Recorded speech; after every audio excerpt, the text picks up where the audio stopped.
Wakil Rektor Bidang Riset, Inovasi dan Teknologi Universitas Bina Dharma, Profesor Dr. Edi Suryanegara MT. Yang saya hormati, Wakil Rektor Bidang Kemahasiswaan Universitas Muhammadiyah Palembang, Wakil Rektor Bidang Kemahasiswaan Universitas MDP, Kepala Biro Kemahasiswaan Alumni dan Busa Kerja Universitas IGM, Wakil Rektor 4 Bidang Kerjasama Kemitraan Universitas PGRI Palembang, Wakil Rektor 3 Universitas Kristen Musi Caritas, serta seluruh tamu undangan dan peserta Karnaval University Virtual Career Expo 2024. Dan tak lupa narasumber kita pada hari ini, Bapak Sutan Bonamora Zonelvel SEMHI, HRGA, beliau merupakan manajer PT Heng Jaya Mineralindo. Ibu Sulistiana MPSI Psikolog, Direktur Hawara Soft Skill Competence, serta seluruh peserta.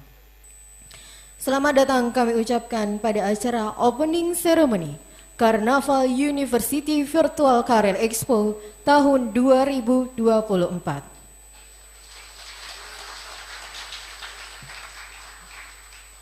Yang dilaksanakan pada hari ini, hari Senin, tanggal 14 Oktober 2024, di Aula Profesor Insinyur Haji Buhri Rahman MSc, lantai 6, Gedung BR1 Universitas Bina Dharma. Sebelumnya, perkenalkan saya Koryani Widayati yang akan bertanggung jawab untuk memandu jalannya acara sampai dengan selesai. Sebagai informasi, University Virtual Career Expo adalah kegiatan tahunan yang diprakarsai dan didirikan oleh 4 universitas di Sumatera Selatan.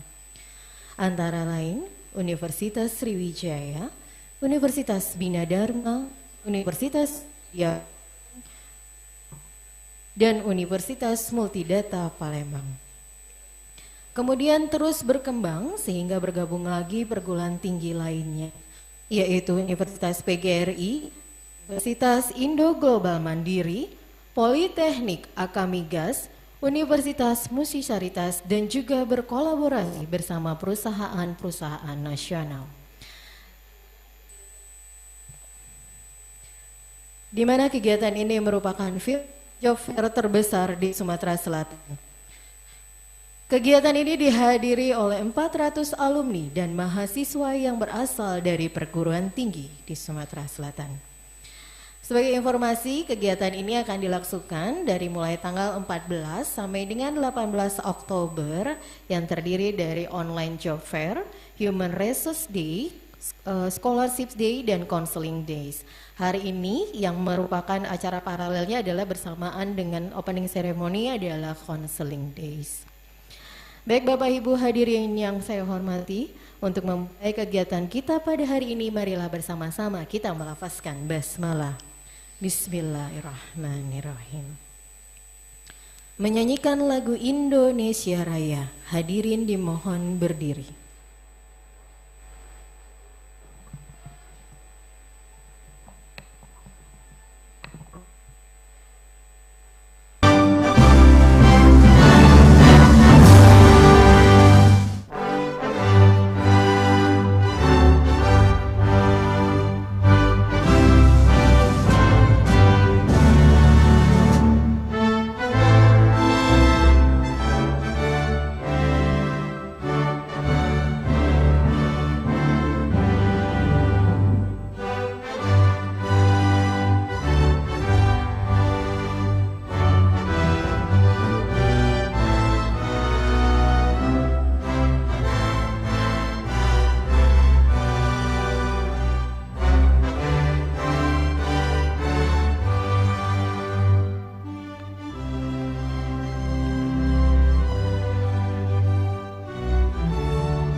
Mars Bina Dharma.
Hadirin disilakan duduk kembali.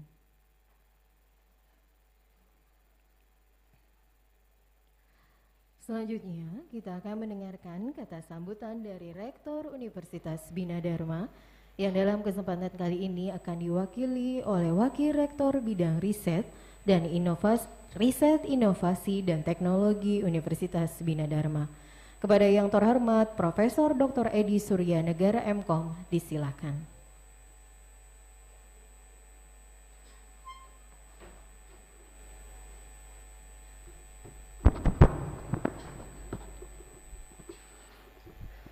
Bismillahirrahmanirrahim. Assalamualaikum warahmatullahi wabarakatuh.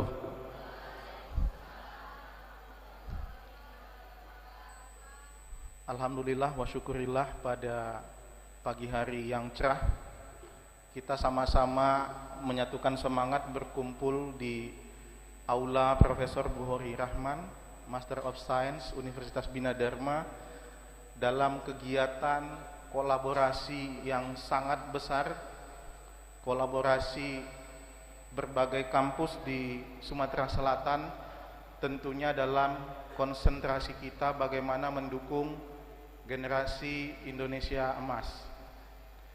Salawat dan salam kita hadiahkan kepada Nabi Muhammad SAW yang sangat kita harapkan syafaatnya di hari kemudian. Bapak, Ibu, adik-adik mahasiswa yang sangat saya hormati, pada pagi hari ini saya sangat merasa senang sekali bukti komitmen, konsistensi dan kolaborasi kita sama-sama hadir di Universitas Bina Dharma. Yang pertama, terima kasih kepada Bapak Profesor Dery Setiawan.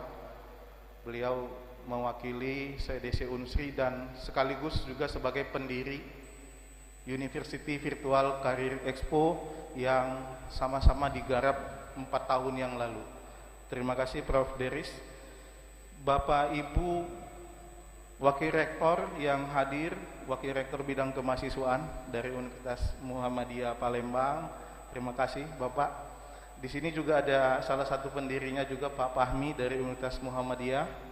Kemudian Wakil Rektor Bidang Kemahasiswaan UMDP, Pak Dedi, terima kasih atas kehadirannya. Wakil Rektor Bidang Kerjasama Kemitraan Universitas PGRI, terima kasih Bapak. Wakil Rektor 3 Universitas Kristen Musi Caritas, terima kasih Bapak kehadirannya. Kemudian ada juga dari Wakil Rektor atau Biro Kemahasiswaan Alumni Bursa Kerja UIGM, terima kasih Bapak, dan semua yang hadir di sini mewakili institusi kita masing-masing, dan tentunya yang terkhusus kepada para narasumber yang nanti akan berbagi kepada kita semua terkait dengan berbagai isu yang sedang kita hadapi di dalam membangun generasi emas Indonesia. Kemudian yang saya hormati para dekan, ketua program studi dari bidang alumni, Pak Edi Subratman, dari Direktorat Alumni Universitas Bina Dharma dan Direktorat Alumni Universitas lainnya. Sebagai informasi, memang kegiatan ini rutin kita laksanakan, dan tahun ini menjadi salah satu kolaborasi terbesar yang memang ini tumbuh berkembang terus atas konsistensi dan komitmen bersama-sama. Tentunya kalau kita berkaca dari sejarah yang sudah pernah kita lakukan, dulu juga Prof. Deris juga sering menyampaikan kepada kami kolaborasi atau mati, ya, kira-kira seperti itu, dan inilah yang terus kita gaungkan sehingga kita harus sama-sama di dalam menghadapi tantangan ke depan. Tentunya ini untuk adik-adik mahasiswa semua, karena generasi penerusnya adalah kalian. Jadi kami tidak mau ada kekosongan, atau kami tidak mau ada tanggung jawab yang tidak kami berikan kepada kalian untuk memastikan bagaimana kalian bisa mampu menghadapi dunia kerja, bagaimana mampu mendapatkan lowongan kerja, bagaimana mampu menciptakan lowongan kerja, dan tentunya isu hari ini yang sama-sama kita konsentrasikan adalah tentang kesehatan mental. Jadi kegiatan ini adalah kegiatan besar di mana terjadi proses riset di awal yang kita bangun, sehingga kita juga menggandeng semua stakeholder, perusahaan, konselor, dan semuanya kita gabungkan di dalam satu kegiatan ini. Dan alhamdulillah, terima kasih atas semua dukungan, dan tentunya yang kita harapkan adalah komitmen bersama untuk terus berkontribusi di dalam pendidikan Indonesia.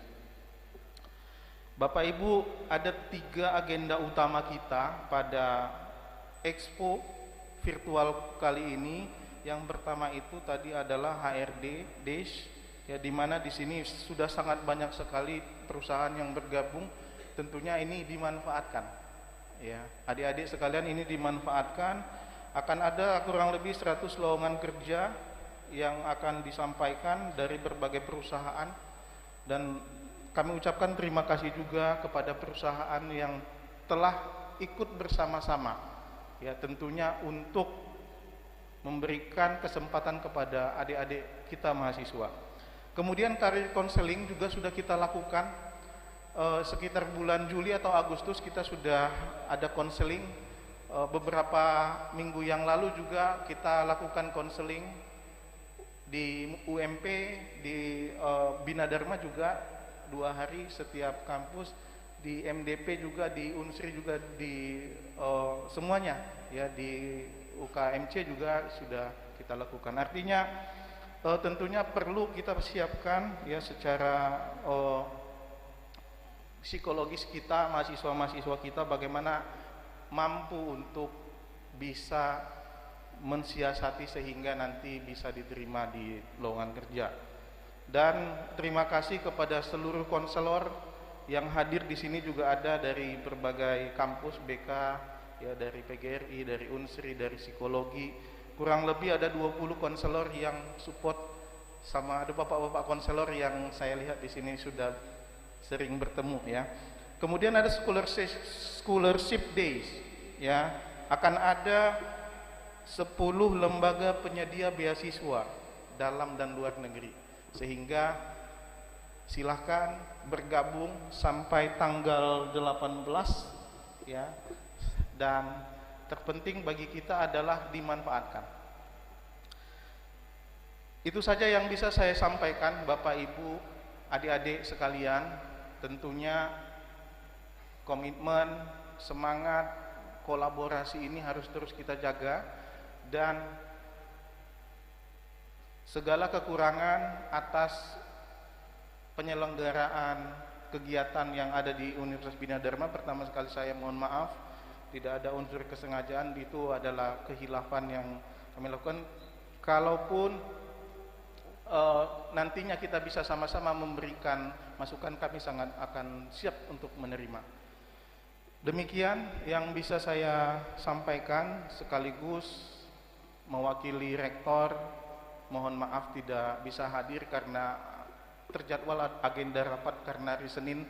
Jadi saya diminta untuk mewakili sekaligus akan membuka acara ini secara resmi dengan mengucapkan Bismillahirrahmanirrahim. Acara University Virtual Career Expo tahun 2024 kita buka secara resmi.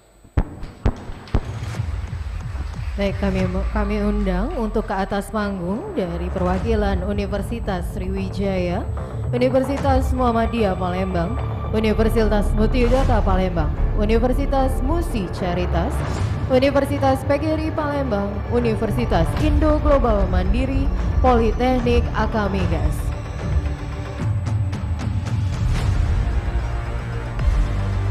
Baik, dilanjutkan dengan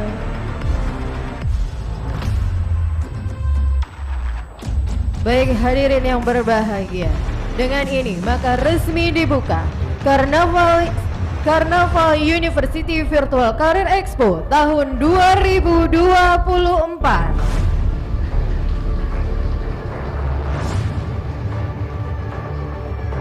Baik, kami mohon kesediaannya untuk Wakil Rektor Bidang RIT Universitas Bina Dharma untuk menyerahkan sertifikat kepada seluruh mitra perguruan tinggi.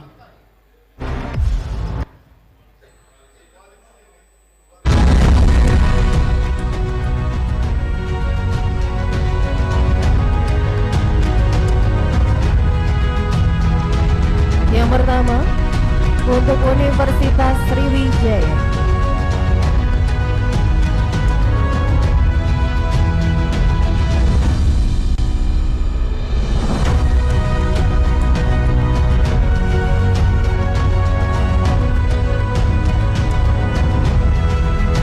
Dilanjutkan dengan Universitas Muhammadiyah Palembang.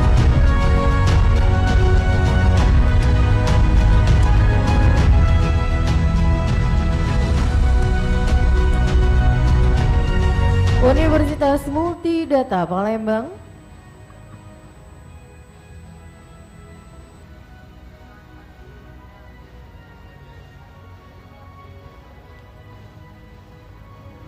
Universitas Musi Caritas.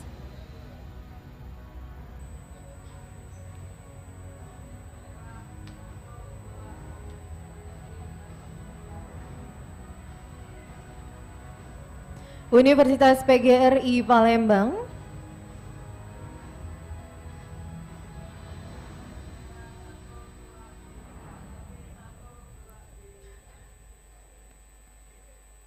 Universitas Indo Global Mandiri.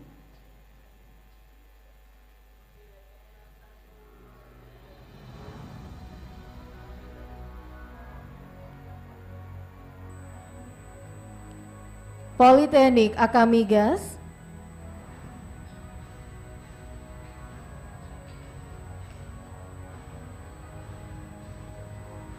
Baik, kami undang juga untuk foto bersama narasumber kita pada hari ini, Bapak Sultan Bonamora dan Ibu Sulistiana, untuk naik ke atas panggung berfoto bersama.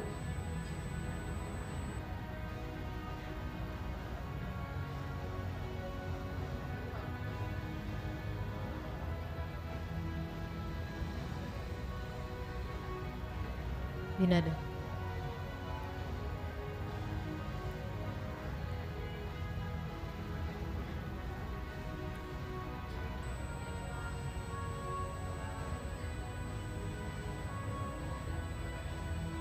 Baik Bapak, kami mohon kesediaannya untuk berfoto bersama peserta.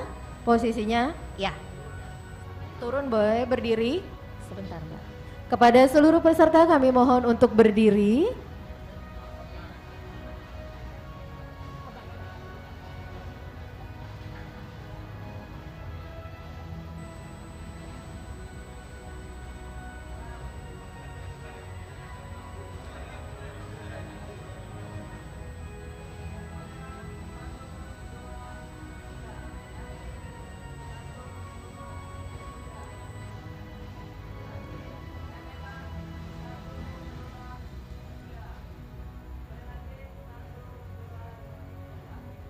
Baik, terima kasih kami ucapkan, kami mohon kesediaannya untuk kembali ke tempat duduk masing-masing.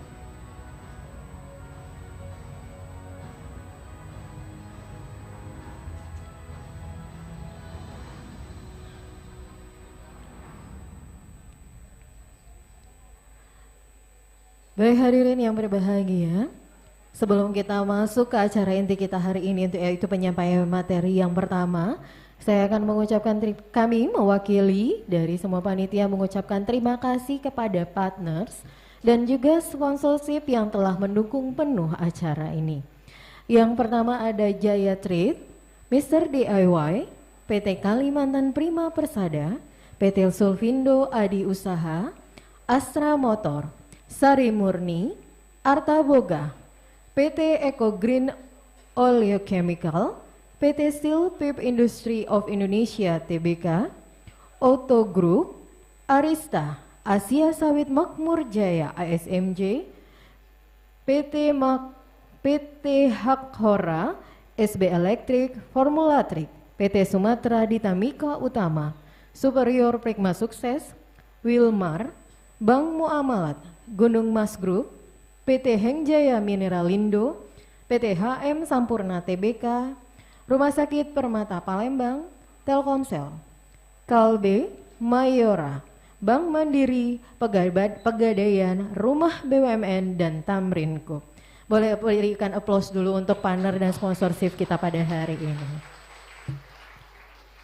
Baik, terima kasih. Kita langsung masuk ke acara inti kita pada hari ini, yaitu penyampaian materi dari PT Hengjaya Mineralindo, yaitu dengan judul Strategi Menembus Dunia Kerja Pertambangan, yang dalam kesempatan ini akan disampaikan oleh narasumber kita kepada yang terhormat Bapak Sultan Bonamora Zonelvel, SAMSI HRGA. Beliau merupakan manajer PT Hengjaya Mineralindo. Kepada Bapak disilahkan.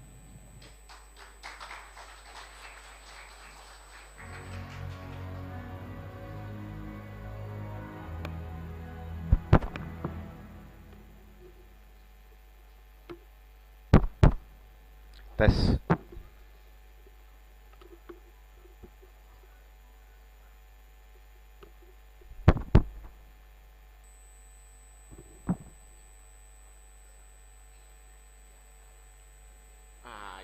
Lebih enak pakai. Ya. Assalamualaikum warahmatullahi wabarakatuh. Yang terhormat para pimpinan dari beberapa universitas di Palembang, izinkan saya untuk berbagi di sini. Saya juga alumni dari kampus di Universitas Palembang, ya. Dulu saya di Unsri, yang ngambil S1 di Unsri, dan saya sempat kuliah juga di Bina Dharma, gitu. Yang nantinya mungkin karena kesibukan maka harus ada di pending dulu, seperti itu untuk yang di Bina Dharma. Oke, kalau gitu saya akan segera mulai untuk tidak berlama-lama waktu. Jadi perkenalkan, nama saya Sultan, biasa dipanggil Sultan juga. Saat ini saya bekerja di PT Hengjaya Mineralindo sebagai SRGA Manager. Ya, di sana kami perusahaan tambang nikel yang berada di Sulawesi. Jadi kali ini saya akan coba berbagi dengan teman-teman ya, teman-teman sekalian, bagaimana untuk bisa masuk atau tembus dalam dunia pertambangan. Karena dulu saya juga memulai karir, sebelumnya adalah bukan di dunia pertambangan, Kemudian karena memang dari awal saya sudah memiliki keinginan untuk masuk dunia tambang, akhirnya hal itu bisa saya raih sekarang. Ya, sebagai perkenalan, dia akan diawali dengan company profile kami. Dipersilahkan untuk operatornya.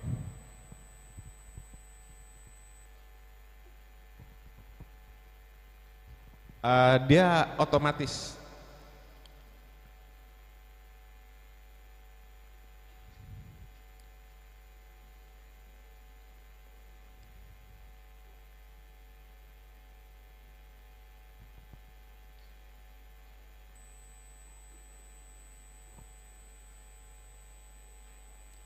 Atau mungkin ambil filenya aja Mas, tadi Mas ambil itunya enggak? Foldernya. Harusnya dia otomatis.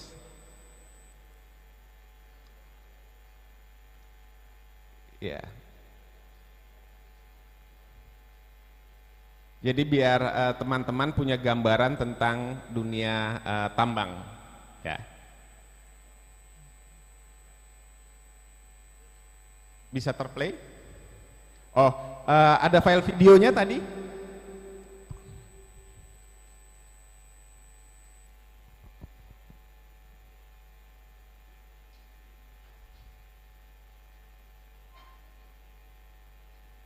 Ya, sambil menunggu. Jadi kami itu adalah perusahaan modal asing ya, bekerja sama dengan mitra lokal Hengjaya Mineralindo. Jadi pusat kami adalah nikel industry. Nikel industry ini bergerak dalam beberapa bidang dengan pusatnya di Australia ya. Dan sekarang ini sudah ada beberapa site. Site itu adalah lokasi pertambangan kami yang ada di Sulawesi dan juga di Maluku. Ya. Dan ada juga yang di Papua.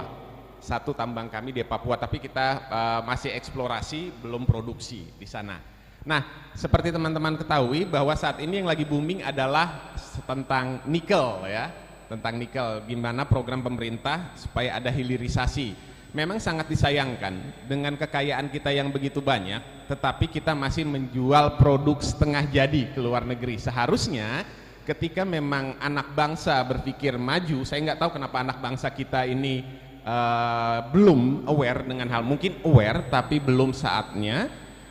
Kalau misalnya itu kita sudah mulai di sini sampai produk jadi, maka bayangkan berapa devisa yang bisa dihasilkan oleh bangsa kita ini. Oke, mungkin sudah bisa dimulai ya.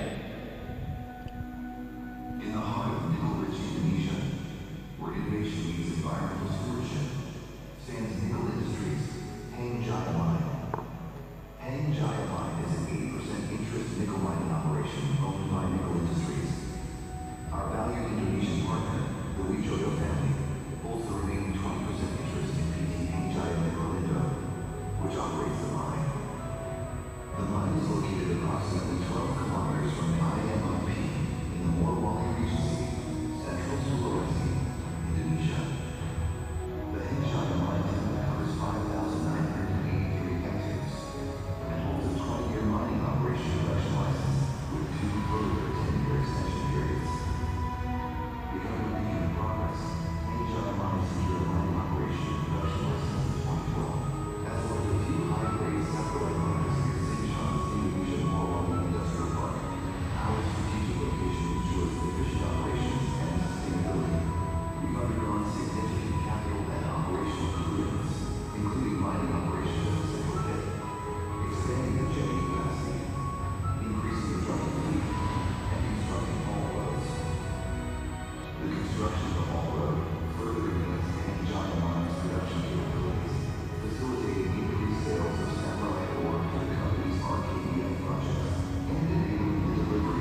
Ya, itu adalah gambaran seputar dunia tambang. Kalau misalnya nanti teman-teman tertarik untuk kerja di dunia tambang ya. Kerja di dunia tambang itu enaknya apa? Karena gajinya gede. Ya. Gitu. Tapi nggak enaknya apa? Karena jauh dari orang-orang yang kita cintai. Itu nggak enaknya. Kayak saya harus 5 minggu, kita sebutnya namanya roster. Roster itu adalah jadwal cuti.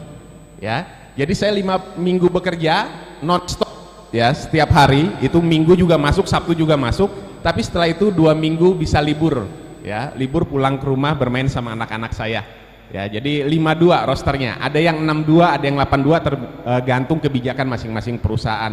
Jadi kalau benar-benar mau puas jalan-jalan, apalagi yang masih single ya, ya di dunia tambang tuh enak, 5 minggu kerja pusing, udah itu balik benar-benar happy ya. Oke.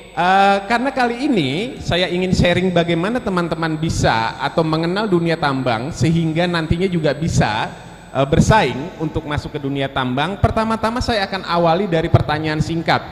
Apa visi hidup teman-teman? Ya, ini pertanyaan yang paling dasar ya. Apa visi hidup teman-teman? Oke, bisa di next saja slide-nya. Ya, lanjut lagi. Ya, apa visi hidup Anda? Coba tanya samping kiri kanannya, apa visi hidupmu? Visi kamu apa? Coba tanya. Ya. Oke. Atau jangan-jangan masih bingung nih, visi itu apa sih? Gitu ya. Gitu. Oke, ada yang mau coba sharing visi hidupnya? Satu orang? Ya. Ada? Boleh. Ya, apa visi Anda? Nah, ini yang juga masih dari mulai saya kuliah dulu ya. Dari mulai saya kuliah dulu sampai sekarang, itu ada satu yang memang menjadi identitas yang tidak berubah dari kita mahasiswa ya. Kalau misalnya di dosen nanya ya, misalnya ada yang mau bertanya, tiba-tiba semuanya berubah jadi religius. Ya, langsung religius semua. Padahal bertanya itu adalah free ya, karena apa? Dosen itu udah digaji ya dari uang teman-teman untuk apa? Mentransfer knowledge-nya kepada teman-teman. Jadi ketika disuruh tanya, tanya aja gitu. Ngapain cuma datang duduk pinggang pegel pantat panas gitu ya? Ngapain ya? Tanya, kalau disuruh tanya, tanya aja, nggak ada masalah ya. Oke, siapa yang mau sharing? Satu aja, visi hidupnya apa? Mau jadi apalah gitu? Ada? Waduh, oke lah. Akhirnya saya harus menyerah ya dengan mahasiswa-mahasiswa ini. Oke, baik teman-teman, saya cuma pengen bilang begini, kalau teman-teman tidak punya visi dalam hidup Anda, yakinlah bahwa 70% waktu yang Anda gunakan tidak akan efektif, dan saya pastikan bahwa 70% Anda akan sangat dekat dengan kegagalan dan penyesalan hidup. Sesederhana itu ya. Jadi please change your mindset ya. Nggak ada kata terlambat. Tentukan hari ini atau besok saya mau jadi apa ya. Saya mau jadi apa dalam hidup ini ya. Dari dulu saya itu punya visi dalam hidup saya adalah menjadi seorang manajer di sebuah perusahaan. Itu sudah dari dulu ya dalam kepala saya, dan akhirnya sekarang tercapai. Visi itu harus jelas ya. Jangan kemudian, pasti mungkin di dalam hati visi saya adalah ingin membahagiakan orang tua. Oh, come on. Orang tua udah bahagia dengan melihat teman-teman lulus kuliah, dapat kerja, udah bahagia ya, udah bahagia. Teman-teman tidak menjadi beban dalam keluarga, udah bahagia banget itu orang tua ya. Apalagi nanti kalau menikah nggak minta duit sama orang tua, Pak Bu minta duit untuk nikah, aduh bikin malu ya, bikin malu. Anda manusia yang dalam tanda kutip sempurna tapi memiliki mental pengemis. Itu lucu dalam hidup kita kalau kita masih begitu, teman-teman. Ya. So, mulai dari diri sendiri. Mau jadi apa? Ya, tentukan dalam hidup Anda. Ya. Mau jadi apa? Karena apa? Dengan Anda punya visi, maka Anda tahu apa yang harus Anda lakukan. Ya. Saya ambil contoh, misalnya, dan visi harus jelas ya. Visi harus jelas, teman-teman. Pertama, ketika misalnya saya ambil contoh aja, teman-teman. Anda ingin memiliki usaha bidang perbengkelan mobil. Sesederhana itu. Ya. Maka dengan Anda punya visi itu, maka sudah mulai tersusun di dalam otak kita apa yang harus saya lakukan ya untuk mewujudkan visi itu. Ya kan? Pertama, saya akan mulai mengakses informasi tentang bagaimana memulai bisnis bengkel. Saya akan cari bergaul dengan teman-teman yang hobinya otomotif. Saya akan menghemat uang supaya apa? Tidak begitu banyak minjem duit dari bank. Banyak sekali akhirnya rencana yang bisa kita susun secara detail dan konkret.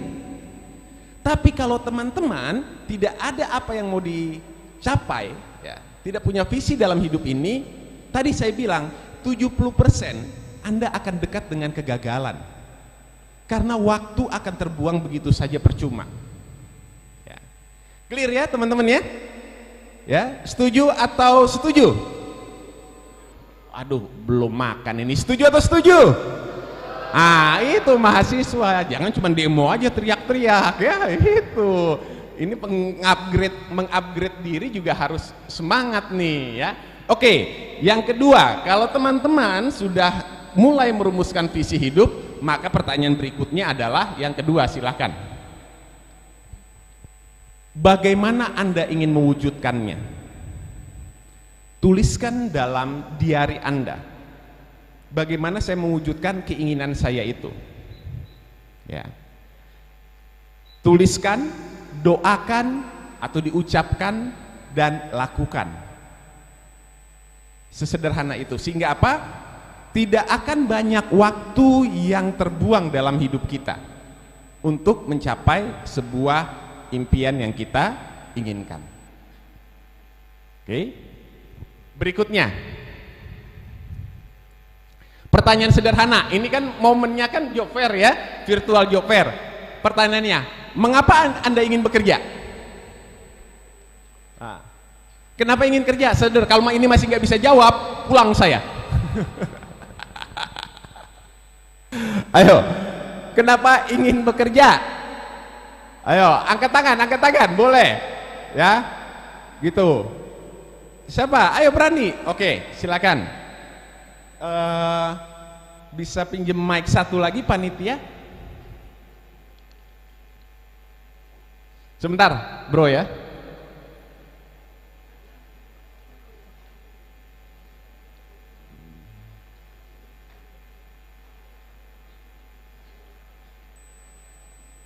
Oke, boleh ke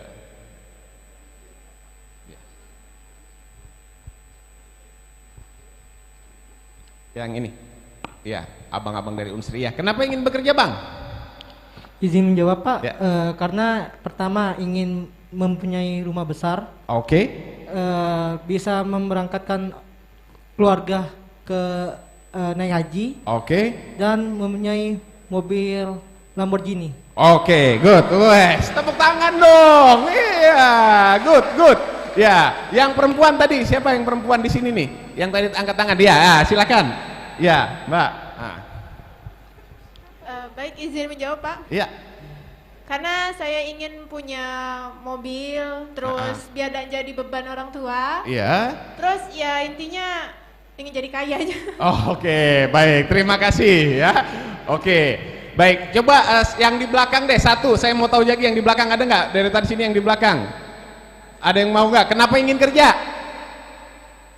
Oh, di sana Nono yang merah. Ah, yang merah boleh tuh.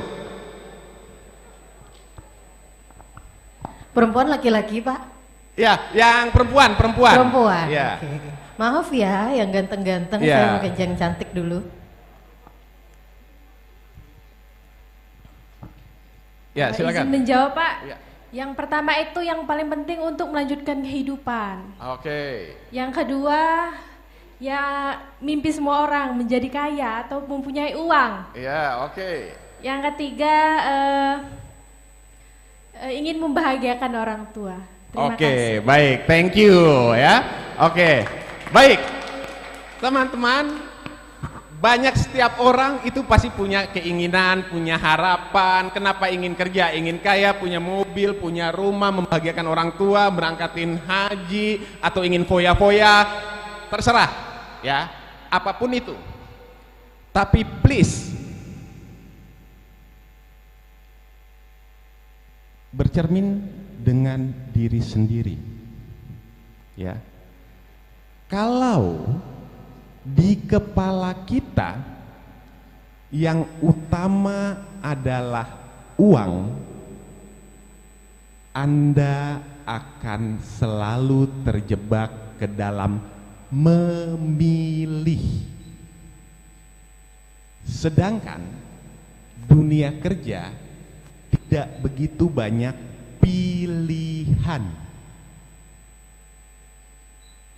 Oke, maka ya pertanyaan berikutnya adalah, tolong slide-nya lanjut. Apa benar Anda ingin bekerja? Benar nggak? Nggak mau jadi pengusaha aja? Nah, yang benernya mau jadi pengusaha atau pekerja? Dua-dua.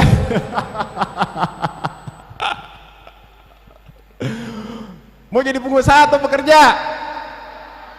Oke, kalau saya memilih untuk bekerja karena saya belum memiliki mental untuk jadi pengusaha.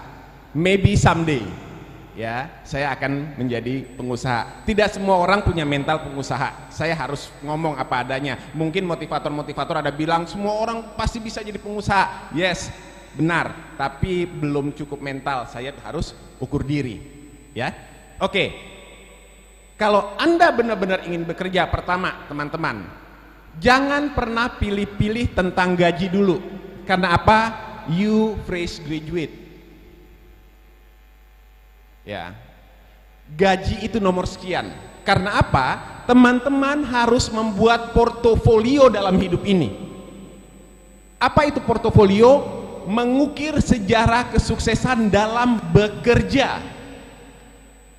Maka teman-teman akan lebih mudah untuk bersaing dalam dunia kerja. So yang pertama harus ada dalam diri teman-teman adalah you get experience ya.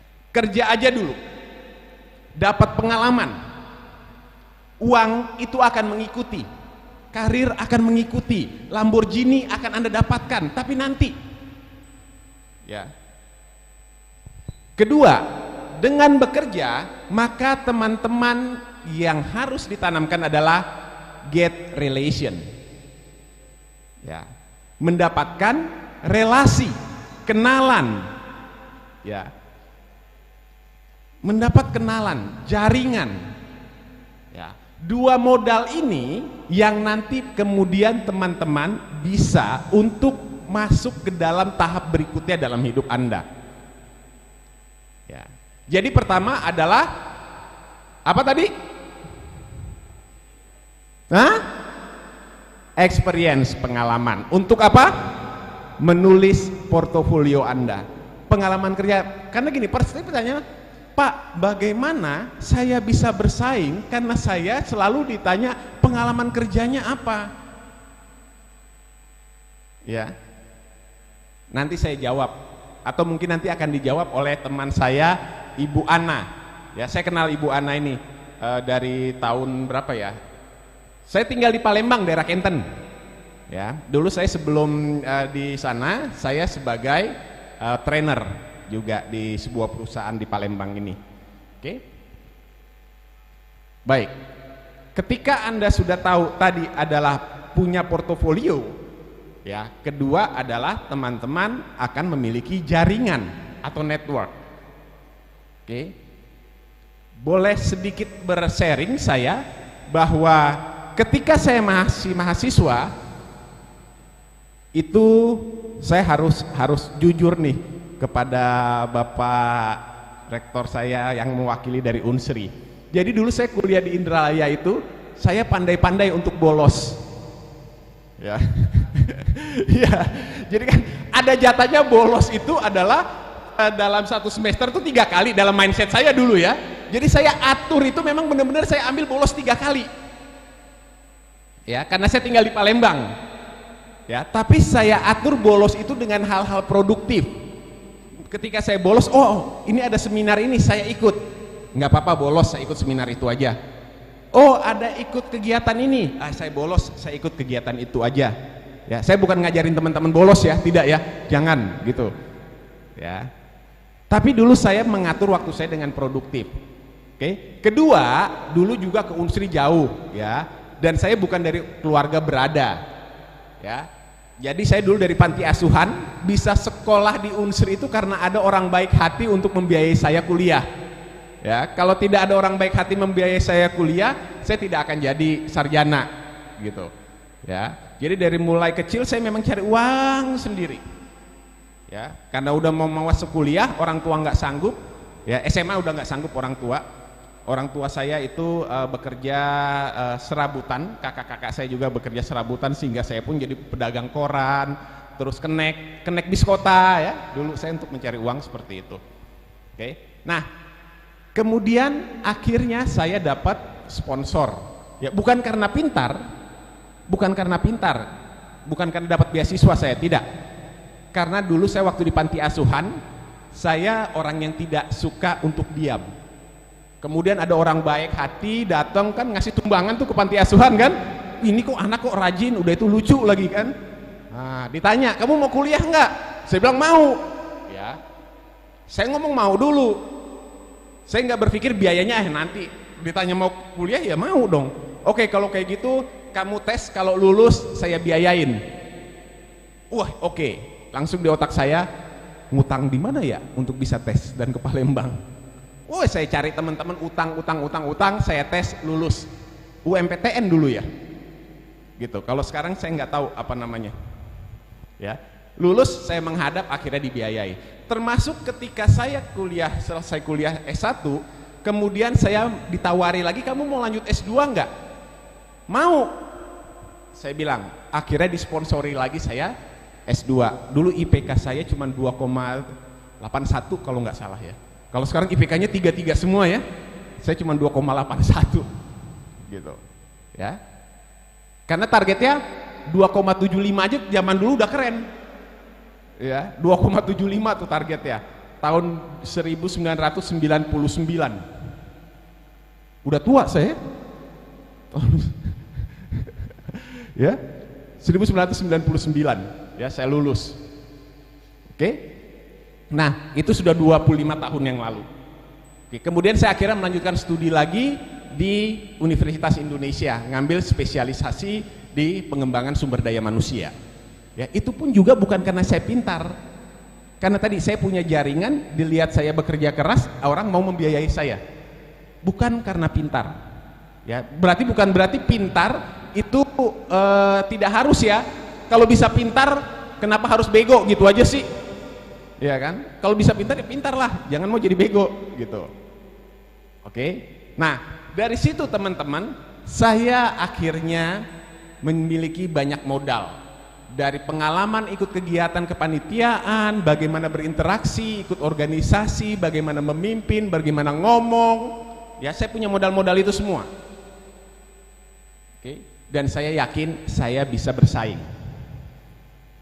Oke, saya ingin bekerja untuk mendapatkan penghasilan, tetapi lebih kepada karena saya ingin membangun karir dan menjalin sebuah network.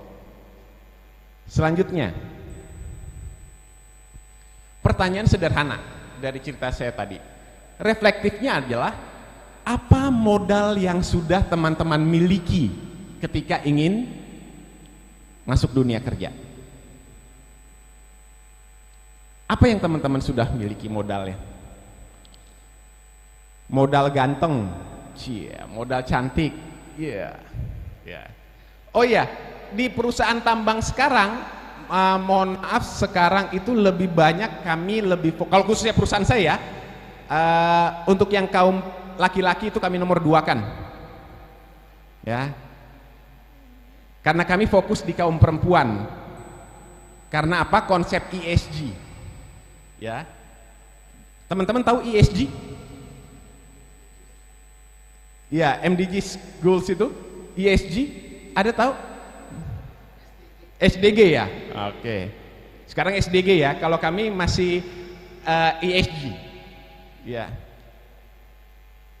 Environmental, sosial, ya, dan governance. Ya, 3 hal itu. Nah, dari itu salah satu butir poinnya adalah kami berkomitmen untuk meningkatkan keterlibatan kaum perempuan sampai di angka 25% dalam perusahaan. Ya. Jadi kami berkomitmen itu, dan sekarang cowok udah kebanyakan, dan mungkin kalau ada salah sedikit saya pecat gitu ya.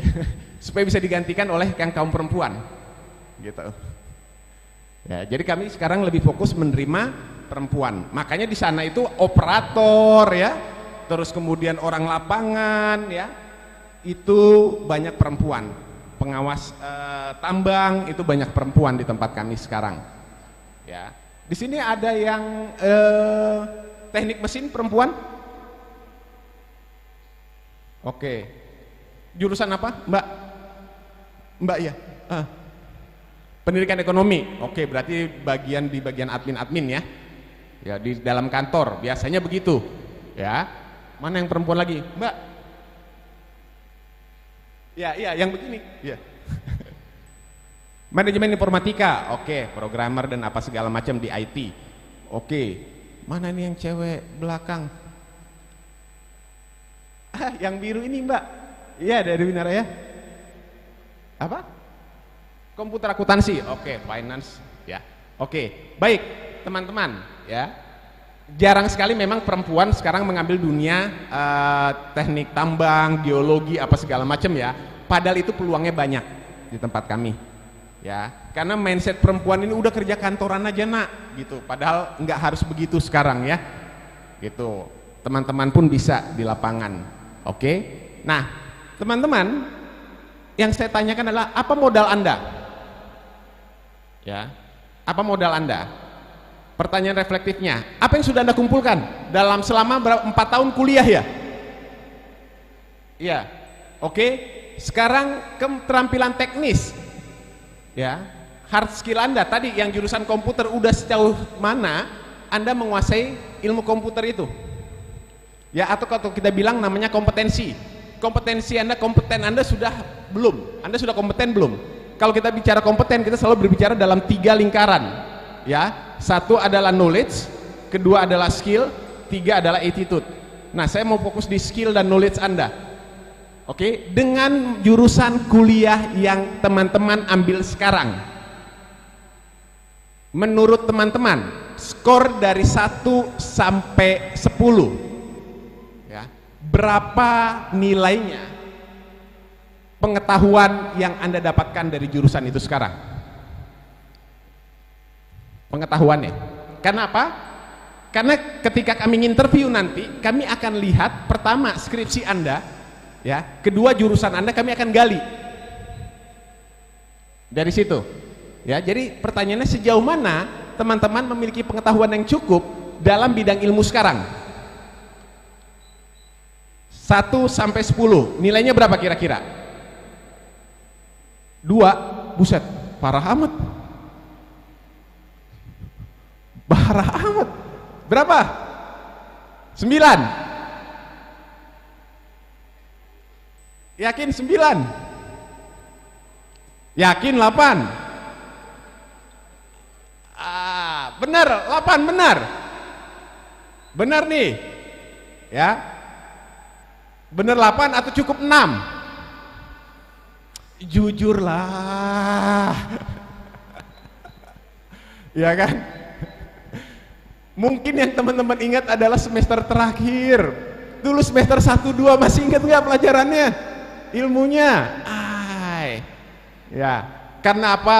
Kita harus jangan apa? Kata orang bijak, jangan hidup dengan masa lalu, ya kan? Jadi yang sudah lalu biarkan berlalu, pintar.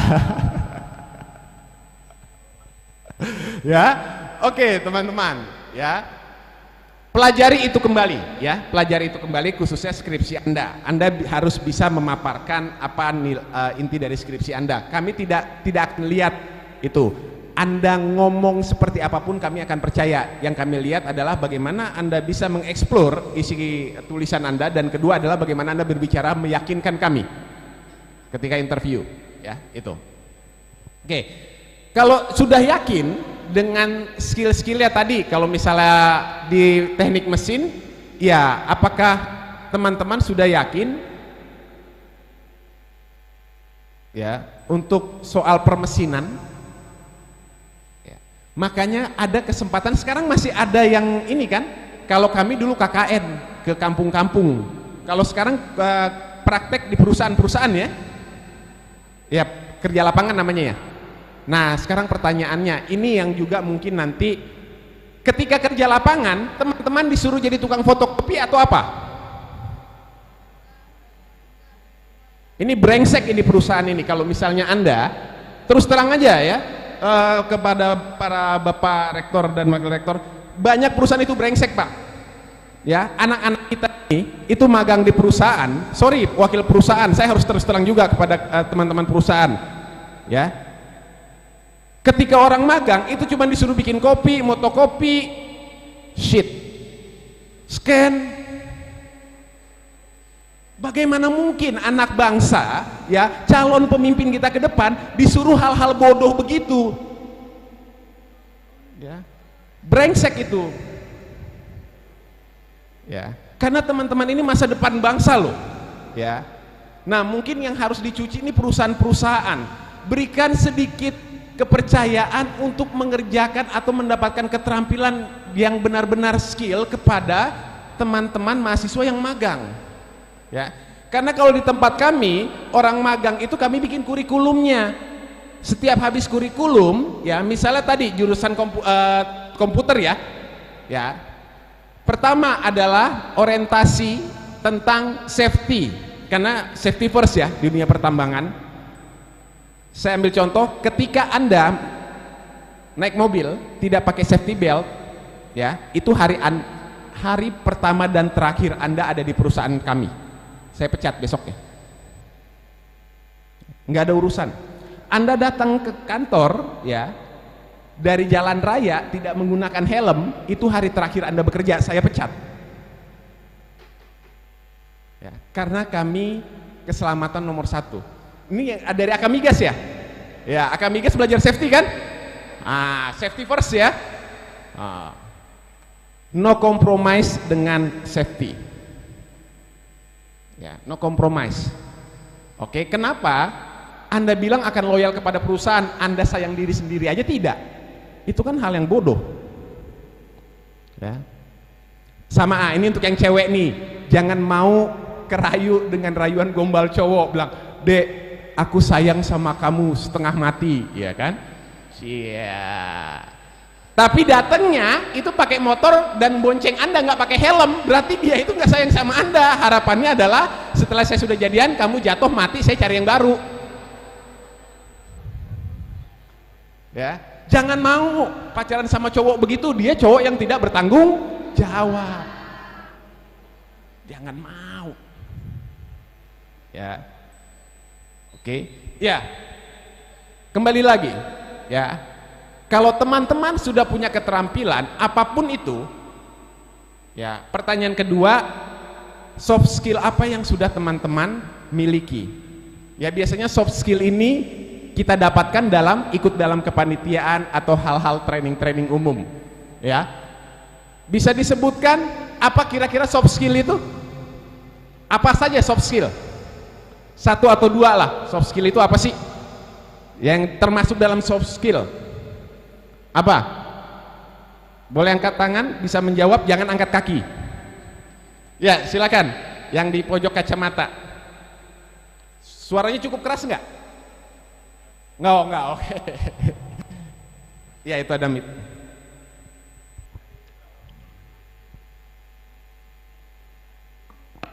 Tes. Jadi kalau menurut saya soft skill salah dua contohnya adalah komunikasi dan leadership, Pak.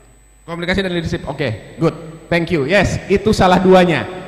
Ya, leadership dari mana, teman-teman? Biasanya kalau ada acara kepanitiaan, ditanya siapa yang maju dari panitia, semuanya jangan saya nggak mampu, jangan saya nggak mampu. Itu kesempatan kita untuk mengupgrade loh. Jadi lain kali kalau ditanya siapa yang mau jadi ketua panitia, kalau perlu angkat semua jempol Anda, saya. Karena apa? Di situ kita kesempatan berlatih untuk menjadi seorang pemimpin.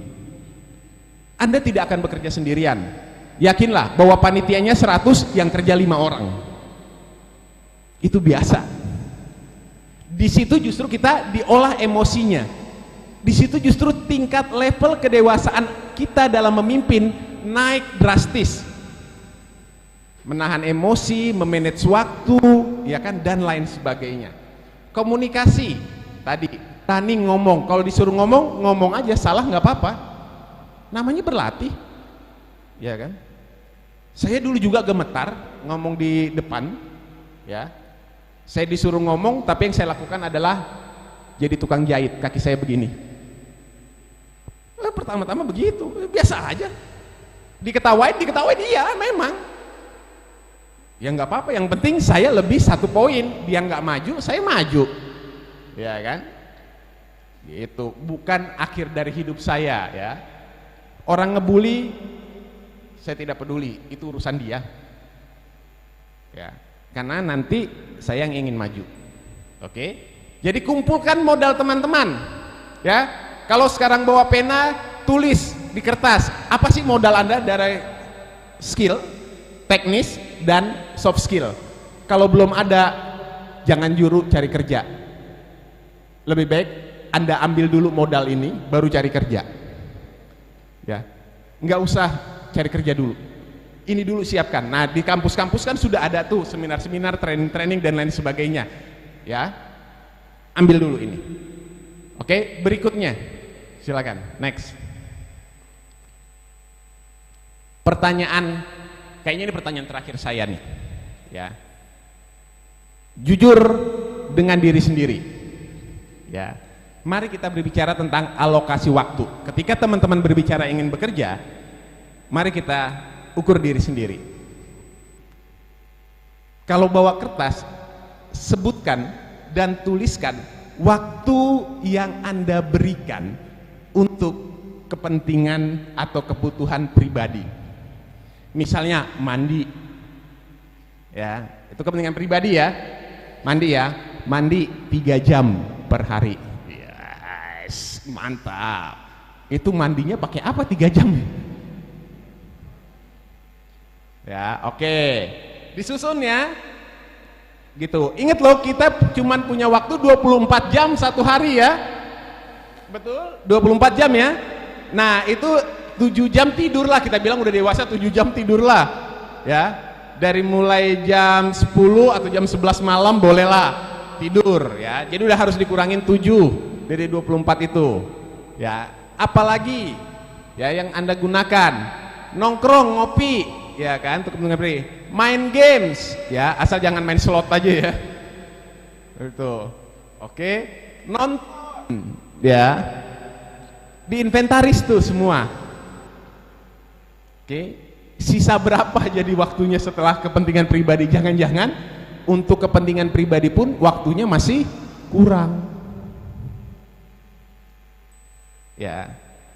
Pertanyaan kedua adalah sebutkan dan tuliskan alokasi waktu yang teman-teman berikan untuk mengumpulkan modal. Membaca, ya, mengakses internet yang berhubungan dengan dunia pendidikan atau dunia kerja, ya, mengakses YouTube atau TikTok yang tidak ada hubungannya dengan masa depan Anda, ya itu artinya kepentingan pribadi ya. Tapi ketika mengakses 2 medsos itu adalah untuk kepentingan masa depan Anda, itu yang disebut adalah mengumpulkan modal. Ya.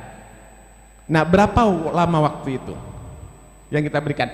Ikut pelatihan, ikut seminar, ya, sharing, diskusi, ya, diskusinya diskusi yang berhubungan dengan masa depan kita ya. Jangan diskusinya tentang itu baru beli motor baru loh. Woi, tapi kayaknya dari pinjol tuh. Aduh. Itu nggak ada hubungannya dengan masa depan kita. Ya.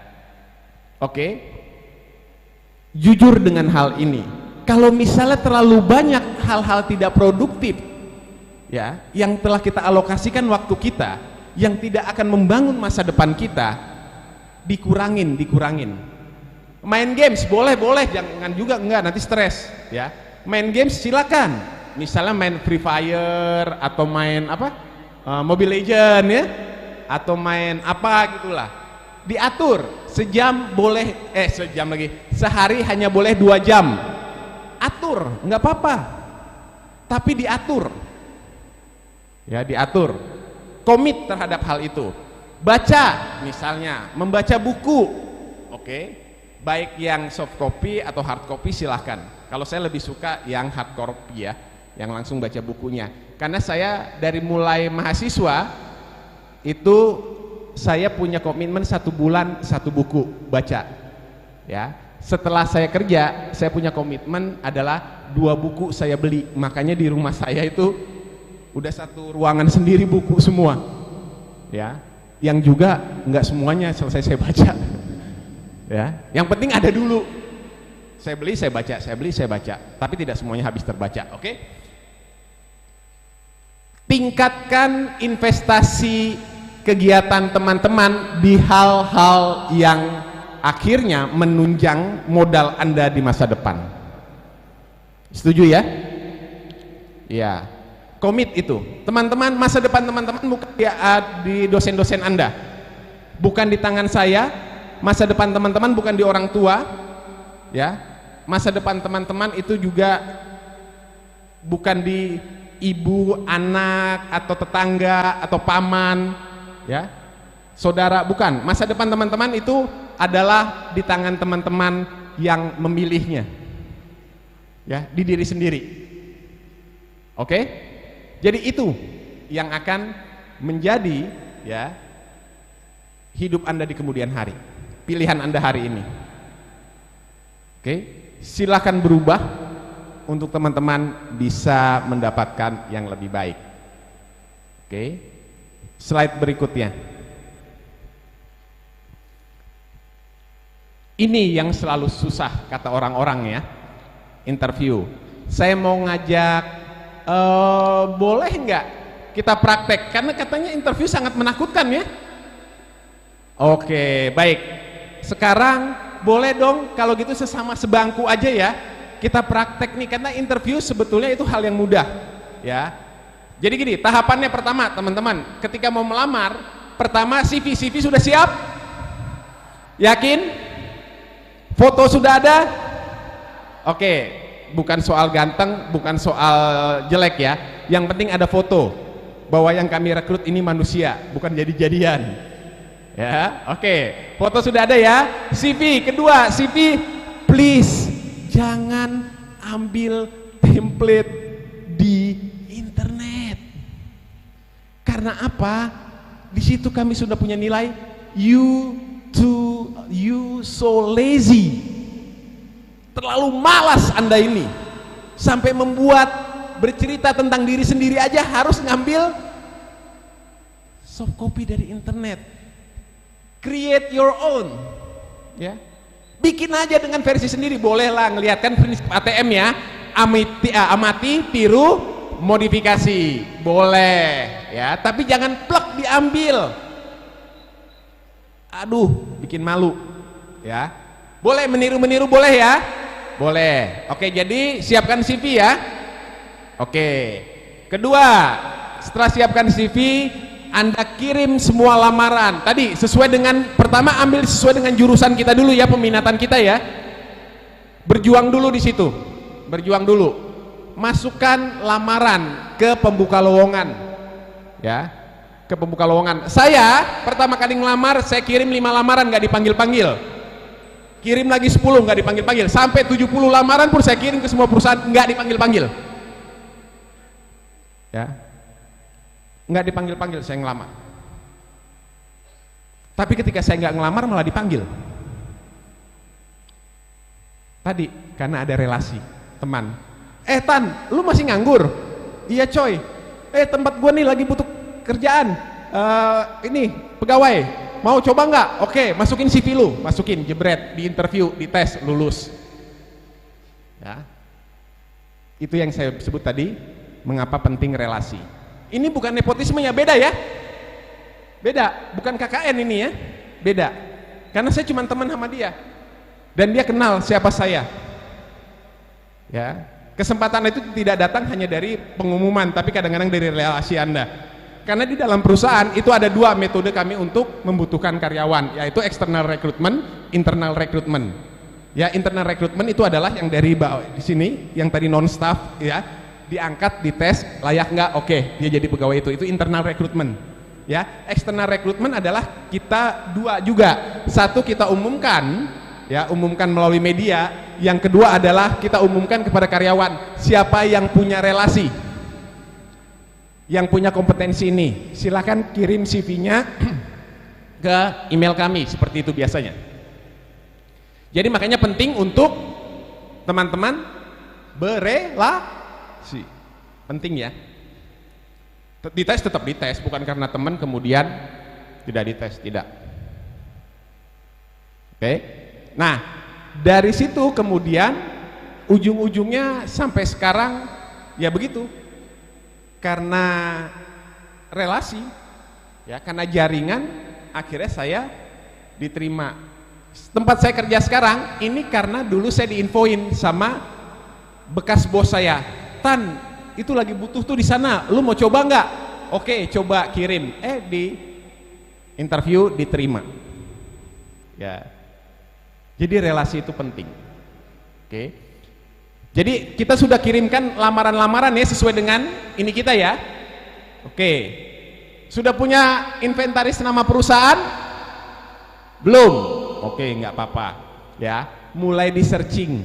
Tadi kita misalnya pengen bekerja di dunia IT, searching perusahaan-perusahaan dunia IT apa aja dulu. Walaupun semua perusahaan pasti butuh IT ya. Tapi searching dulu perusahaan-perusahaan yang seperti apa sih? Mau sektor pertambangan, sektor perbankan, industri, searching dulu. Anda mau bekerja di perusahaan jenis apa? Jadi fokus dulu ya, jangan menyerah dulu. Yang penting kerja. Aduh, Anda nggak ada perjuangan kalau di situ. Ambil dulu, Anda mau ngambil yang mana nih supaya ada semangat berjuangnya. Ya, jangan yang penting kerja, salah. Anda tidak akan jadi berjuang, loser itu. Ya, ambil dulu perusahaan apa? Jenisnya apa? Ya. Pilih dulu jangan yang penting kerja. Nanti kalau misalnya sudah berjuang itu masih belum beruntung, baru yang penting kerja dulu. Ya, itu nomor 2. Oke? Setelah Anda masukkan itu, ingat ketika dipanggil wawancara, biasanya di telepon ya, Pak, dengan ini ya, kami dari perusahaan ini akan melakukan interview pada hari ini. Biasanya ada 2, online atau offline ya interviewnya ya. Nah, pada saat offline, ingat Anda harus persiapkan. Yang Anda harus persiapkan adalah penampilan. Oke? Yang baik. Kalau misalnya jangan pakai hitam putih. Kecuali perusahaannya bilang datang dengan baju hitam putih ya. Tapi kalau misalnya tidak ada bilang begitu, jangan pernah pakai baju hitam putih. Oke? Kedua, ya, setelah penampilan bawa berkas-berkas hard copy Anda. Ya, kartu keluarga, jangan lupa ya, kartu keluarga. Karena apa? Biasanya nanti HRD akan ngasih sebuah form di mana di situ akan ditulis nama Anda, nama orang tua, tanggal lahir orang tua. Kenapa? Supaya Anda tidak wasting time. Nelfon, Mama lahir kapan ya? Di sini ada yang tidak hafal ulang tahun orang tuanya? Adalah ya. Ya. Berapa bersaudara? Nah, sampai dengan saya ditanya SD tamat tahun berapa, dari tahun berapa sampai tahun berapa, SMP, SMA, supaya apa? Tidak menghabiskan waktu nanti ya. Oke. Kita nggak semuanya apal. Tamat SD saya kapan ya? Tamat SMA saya kapan ya? Oke, jadi bawa ya. Bawa itu hard copy itu ya. CV Anda bawa, terus kedua KK. Dua itu aja sih yang dibawa, yang lainnya nggak perlu. Oke, CV dan KK. Ya, KTP tentunya, karena nanti disuruh isi KTP. Karena tidak semua perusahaan sekarang sudah sistemnya online, ya, mengisi data itu. Oke, setelah itu datang minimal 30 menit sebelum jadwal tes atau interview. Ya, interview terbagi dua biasanya, dengan HRD dulu, baru dengan user. User itu adalah calon pimpinan Anda di departemen itu ya. Oke. Tapi biasanya untuk juga tidak menghabiskan waktu, kami langsung duet ya, atau panel interview HRD dan langsung dengan user. Ya, kalau diperlukan tes lanjutan, tes psikologi dilanjutkan, tapi biasanya itu untuk yang level-levelnya tinggi. Ya, untuk yang levelnya masih staff, foreman, supervisor, itu kita tidak menggunakan lembaga psikologi. Ya, kalau mau ngerekrut manajer baru kita biasanya menggunakan psikologi. Nggak tahu kalau ada perusahaan lain ya, dari mulai level staff pun sudah pakai lembaga psikologi, itu perusahaan lain ada. Ya, nggak usah khawatir, tes psikologi ya tes saja, itu cuma melihat potensi Anda kok, bukan menentukan lulus atau tidak lulus. Ya, tapi dilihat potensi Anda di situ. Oke, datang 30 menit sebelum interview. Apa yang Anda lakukan dalam 30 menit itu? Pergi ke kamar mandi,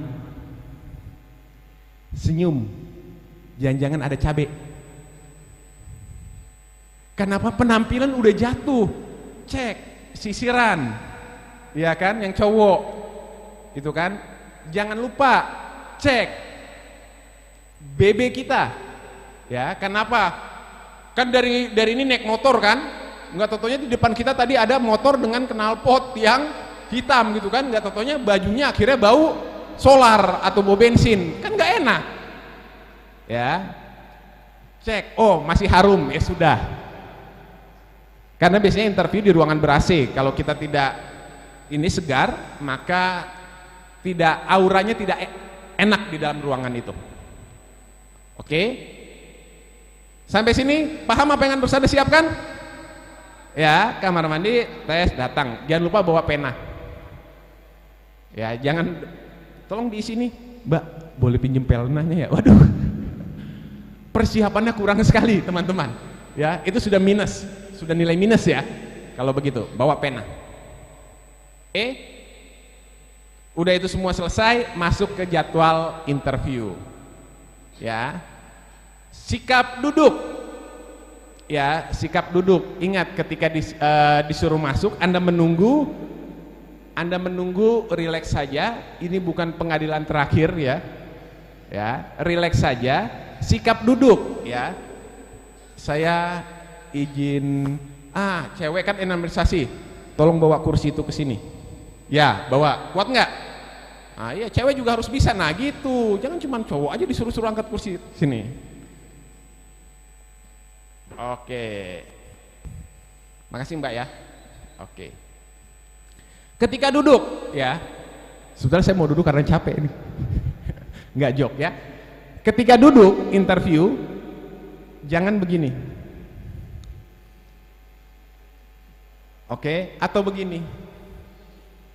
Di ruang tunggu kadang-kadang kami punya CCTV mengamati perilaku Anda. Ya. Oke, ketika di ruang tunggu santai aja ya. Makanya tadi ini trik ya, pura-pura intelek, bawa buku, baca-baca buku. Itu udah nilai positif untuk teman-teman. Ya. Itu salah satu trik tuh ya. Jangan buka handphone. Aduh. Ya. Mau handphone Anda itu Apple jenis bim salabim abrakadabra, enggak jadi pertimbangan kami. Ya. Bawa buku, walaupun pura-pura baca buku, ya. Ini direkam ya, tapi jangan dipublikasiin ya, yang saya bilang ini. Nanti dimarahin lagi sama ini, sama perusahaan-perusahaan. Oh, dikasih tahu Pak Sultan nih, kayak gitu ya. Jangan bawa buku, ya.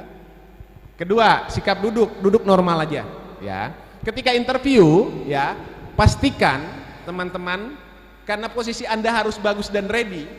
Ini kan gunanya ini apa nih? Ya, ini adalah memastikan ini kita itu menyentuhnya. Ya, ini alat bantu. Ya. Jadi sini kita menyentuh. Karena apa? Kalau kita sini tidak menyentuh, ya bagian pinggang sini, Anda terlalu maju, maka Anda terlalu santai kelihatannya. Clear ya? Kalau kita pas, kita tegap, ya, dan jangan sampai nempel, cukup sampai bagian setengah aja nempel, maka Anda akan rileks berbicara.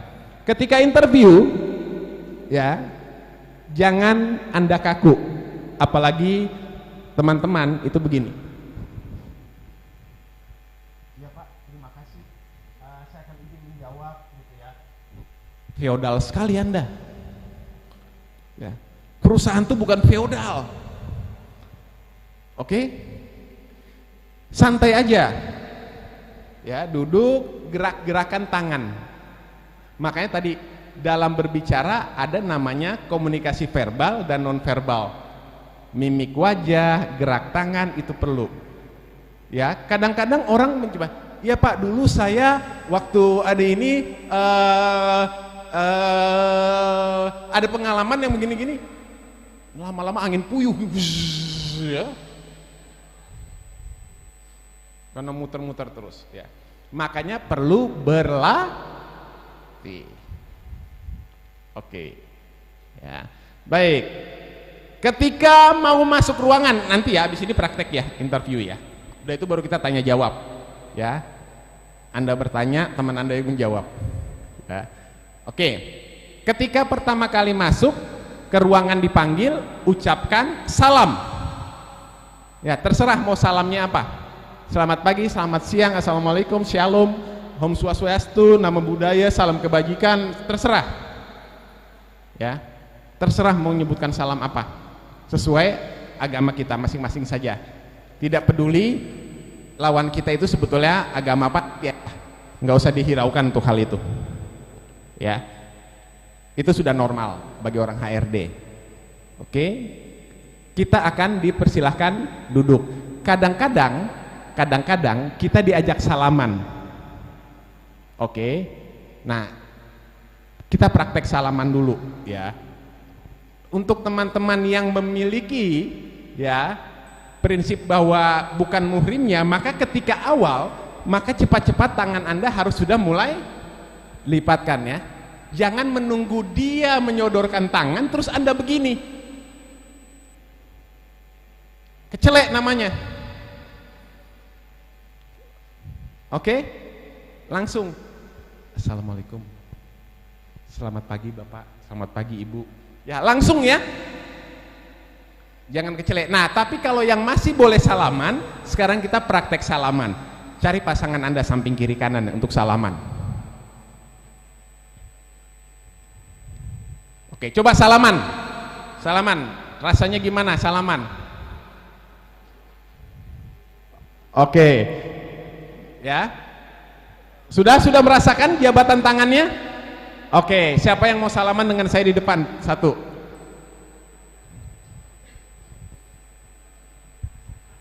Ya. Oke, baik. Saya akan salaman ya dengan Mbak siapa? Mbak Mili. Oke, Mbak Mili. Saya akan salaman. Saya sebagai seorang HR ya. Saya akan bilang, selamat datang Mbak Mili. Oke, lihat. Salaman kami lihat, ini adalah salaman kehangatan. Oke, karena apa? Kami bertemu. Inilah yang disebut orang yang pede. Ya, hangat, dia percaya diri, dia genggam, ya, dan juga tidak keras. Ya, jangan udah gitu, apalagi di shaking begini ya, nggak usah. Ya, maaf ya Mbak Milia, ini praktek ya. Oke, ada orang salaman begini. Ini dia mengut sampah atau apa? Ya. Kalau Anda udah salaman begini, maka Anda adalah orang yang tidak hangat, orang yang menjauh ya. Biasanya kami sudah malas interview dengan orang-orang seperti ini. Karena apa? Aduh, ini nanti dia kerja sendiri nih. Ya, makanya salaman tadi kayak Mbak Mili. Mantap. Cukup goyang sekali aja. Nggak usah begini. Ya. Oke, Mbak Mili, ya. Oke, terima kasih Mbak Mili. Ya, tadi pas salaman siapa yang sampai ketemu ininya? Siapa yang cuman di ujungnya tidak sampai ketemu? Rubah cara salaman Anda. Ya, karena itu aja Anda sudah punya kredit minus. Oke? Nah, disuruh duduk, silakan duduk, maka Anda duduk. Oke? Pertanyaan berikutnya, silakan dalam pasangan Anda. Kita akan praktek interview ya. Silakan pilih pasangan Anda. Berdua, pasangan, silakan berpasangan.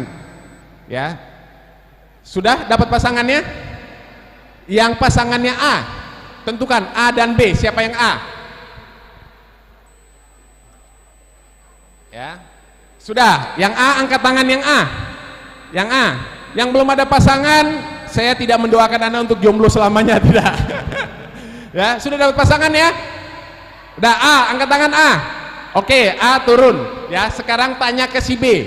Ya, pertanyaan ini satu pertanyaan, ya kan?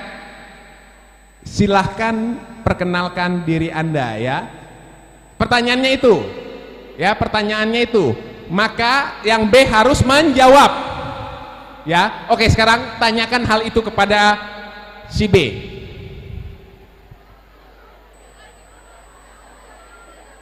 Salaman, langsung perkenalkan diri Anda. Ayo, dengar ya. Ini praktek ya, karena ini Anda harus lulus dalam tahap ini. Seperti kata iklan, kesan pertama begitu menggoda. Silakan praktek ya. Tanyakan.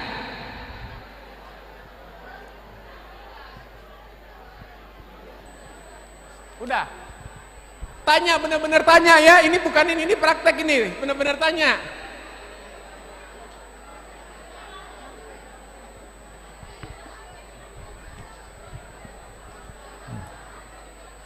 Oke, cukup. Terlalu lama menjelaskannya. Oke. Teman-teman, siapa mau maju satu ke saya?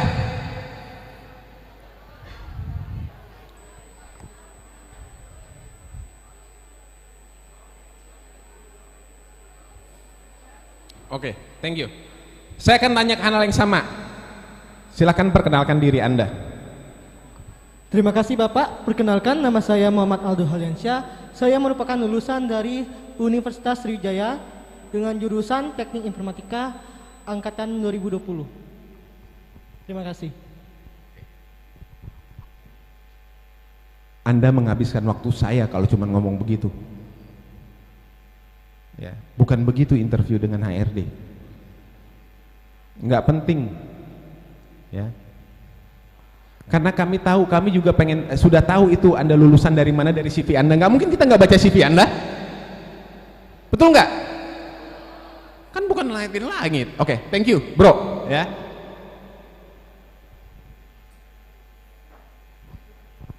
Siapa lagi yang mau maju? Ya, maju.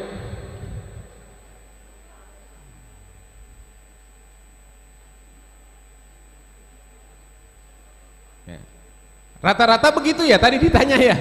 Jawabannya, betul nggak? Oke. Baik. Baik, selamat datang. Ya. Perkenalkan diri Anda kepada kami, silakan. Baik Bapak, perkenalkan nama saya Ahmad Budiman, saya biasa dipanggil Budi, saya jurusan matematika. Selama kuliah saya pernah mengikuti kegiatan KKN kebangsaan di Universitas Palangkaraya. Untuk pengalaman kerja terakhir saya pernah menjadi SPV di salah satu perusahaan multifinance di Indonesia, Pak. Thank you, agak better ya. Please, ketika Anda wawancara pada saat berdiri, kadang-kadang disuruh presentasi ya, jangan taruh tangan di belakang. Ya, teknik presentasi Anda harus kuasai. Ya, tangan tetap harus di depan. Ya, jangan terus di daerah sini, di daerah pinggang. Ya, dan jangan ini cowok suka masukin ini ya ke kantong ya. Itu. Jangan-jangan kantongnya bolong itu. Ya kan? Ngecek mana koin gua tadi ya, mana koin gua tadi gitu ya. Oke, thank you, Bro ya. Better ya. Oke. Sederhananya adalah begini, ketika Anda disuruh pengenalan, silakan perkenalkan diri Anda. Terima kasih Pak, saya Sutan. Ya, saya memiliki keterampilan ini yang saya peroleh dari universitas ini, dari pengalaman ini. Ya. Langsung. Ya. Langsung Anda bercerita tentang pengalaman Anda dan kompetensi Anda. Dalam tanda kutip, 2 menit awal adalah kesempatan Anda menjual diri Anda sebaik-baiknya. Ya. 2 menit awal Anda untuk menimbulkan kesan positif terhadap orang yang mewawancarai Anda. Clear ya? Paham? Makanya perlu latihan. Oke, sekarang giliran B. Giliran B. Tanya ke A ya. Oke, siap? Yang B ya, tanya ya. Oke. Tanya ke dia. Ceritakan pengalaman dalam hidup Anda yang paling berkesan. Mengapa itu berkesan untuk Anda? Tanyakan sekarang.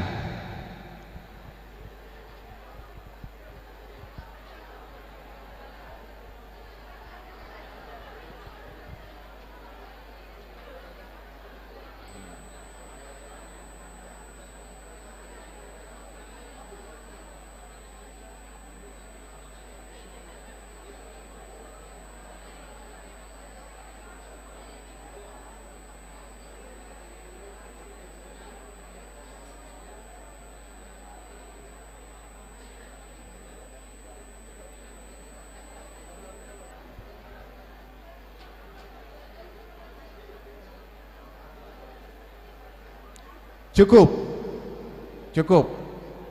Karena kami cuma maksimal 1 menit untuk mendengar cerita-cerita itu. Ya. Oke. Siapa yang mau maju? Ya. Yang A yang maju ya. Karena kan yang A yang ditanya ya. Siapa yang mau maju ke sini? Coba. Ada? Yang A maju ke depan. Yang A. Ada yang mau maju? Yang A? Ayo yang A. Siapa tadi yang A? Yang A angkat tangan dulu yang A. Yang A tadi mana A? Orang-orang A. Kok jadi nggak ada A semua? Bagaimana ini? Tiba-tiba berubah nggak ada A semua. Tadi kan dibagi A dan B kan? Ini kenapa hanya hilang semua nih? Hah?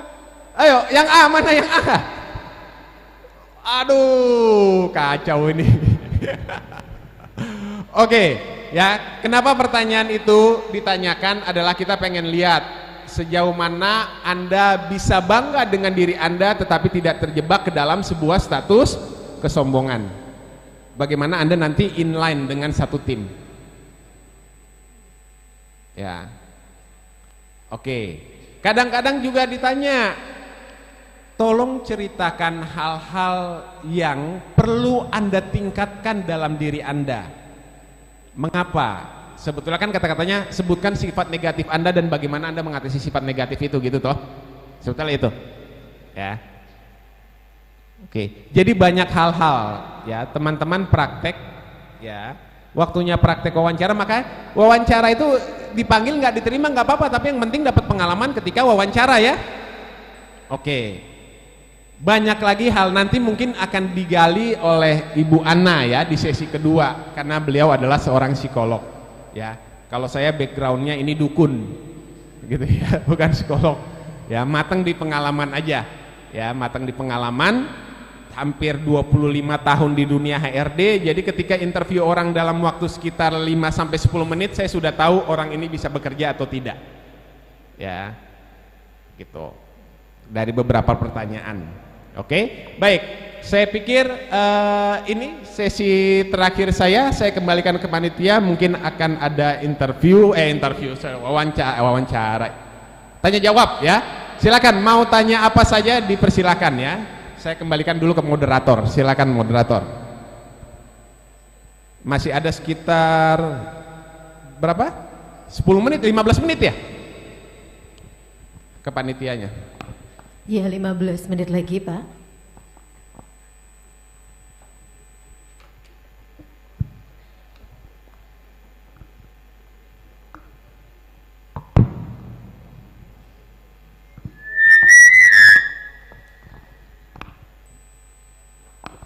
Baik, untuk peserta, kalau ada yang ingin bertanya jawab, kita sudah masuk di sesi diskusi bersama ya Pak. Silakan, raise hand. Oke, 1, 2, 3. 3 pertanyaan dulu untuk yang pertama ya Pak. Baik, silakan sebutkan namanya, kemudian asalnya dari mana.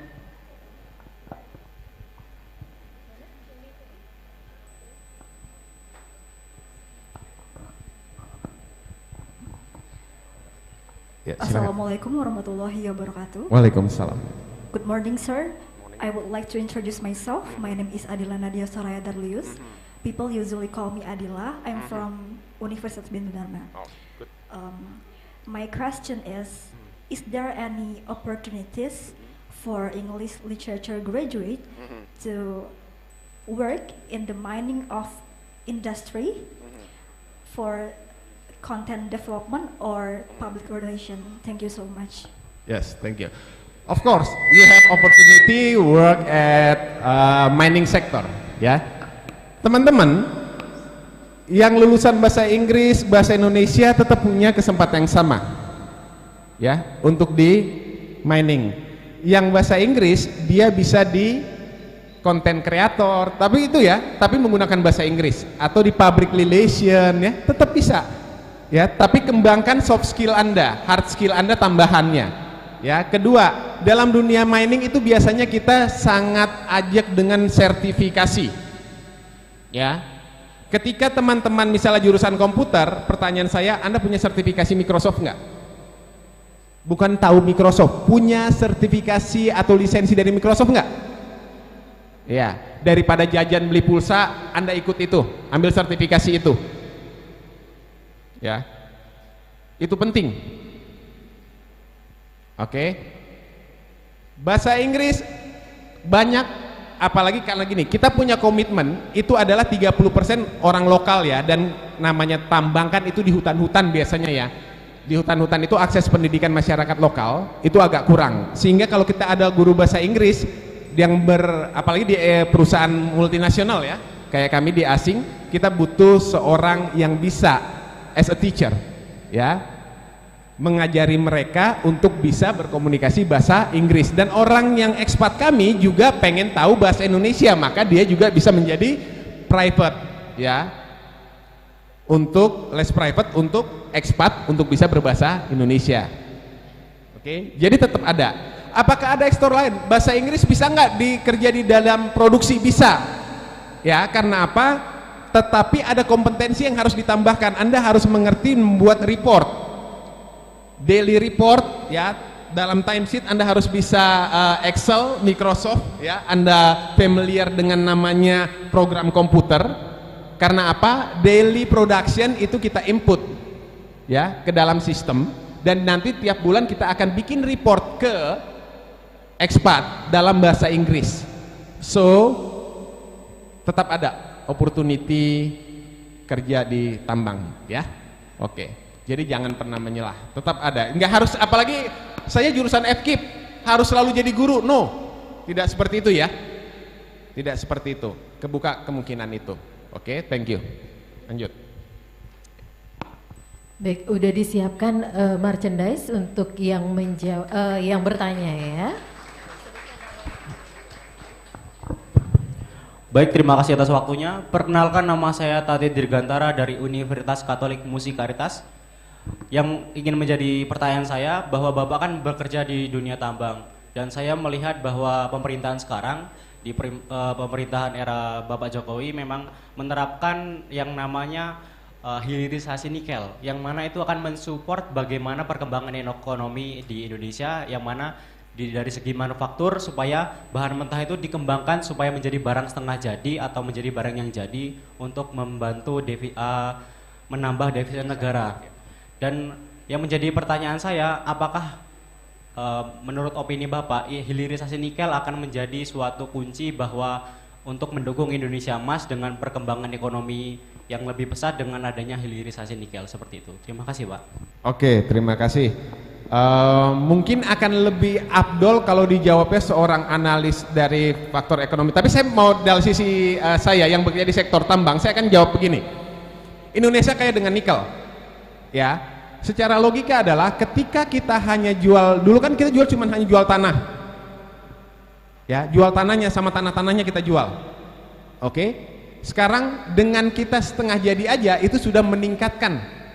Ya, apalagi sampai ke produk jadi. Apakah ini menjadi barang seksi? Ya, ke depan menjadi barang seksi. Apalagi ke depan ada namanya industri baterai. Ya, salah satunya komponennya adalah dari nikel untuk bahan baku baterai. Ya, electric vehicle. Oke, makanya ini menjadi seksi. Ya, dan di sana di tempat kami tadi di dalam film juga sudah dilihatkan bahwa kami juga sudah menggunakan kendaraan-kendaraan listrik. Ya, kami juga punya komitmen membangun solar panel untuk mengurangi emisi. Ya, jadi apakah ke depan nikel ini bisa membuat Indonesia menjadi lebih baik? Salah satunya iya, saya yakin itu. Gitu, ya.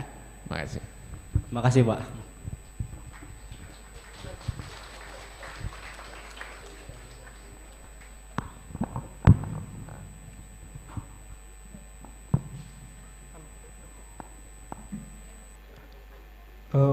Baik Pak, izin perkenalkan nama saya Ahmad Udiman. Di sini saya izin bertanya. Pertama itu mohon informasi terkait diri Bapak Pak, seperti LinkedIn atau segala macam biar bisa terkonek dengan Bapak. Yang kedua, menurut sepengetahuan Bapak, apakah perusahaan Bapak ini saat ini sedang membuka lowongan atau tidak? Jika iya, saya bisa mendapatkan informasi di mana Pak? Terima kasih.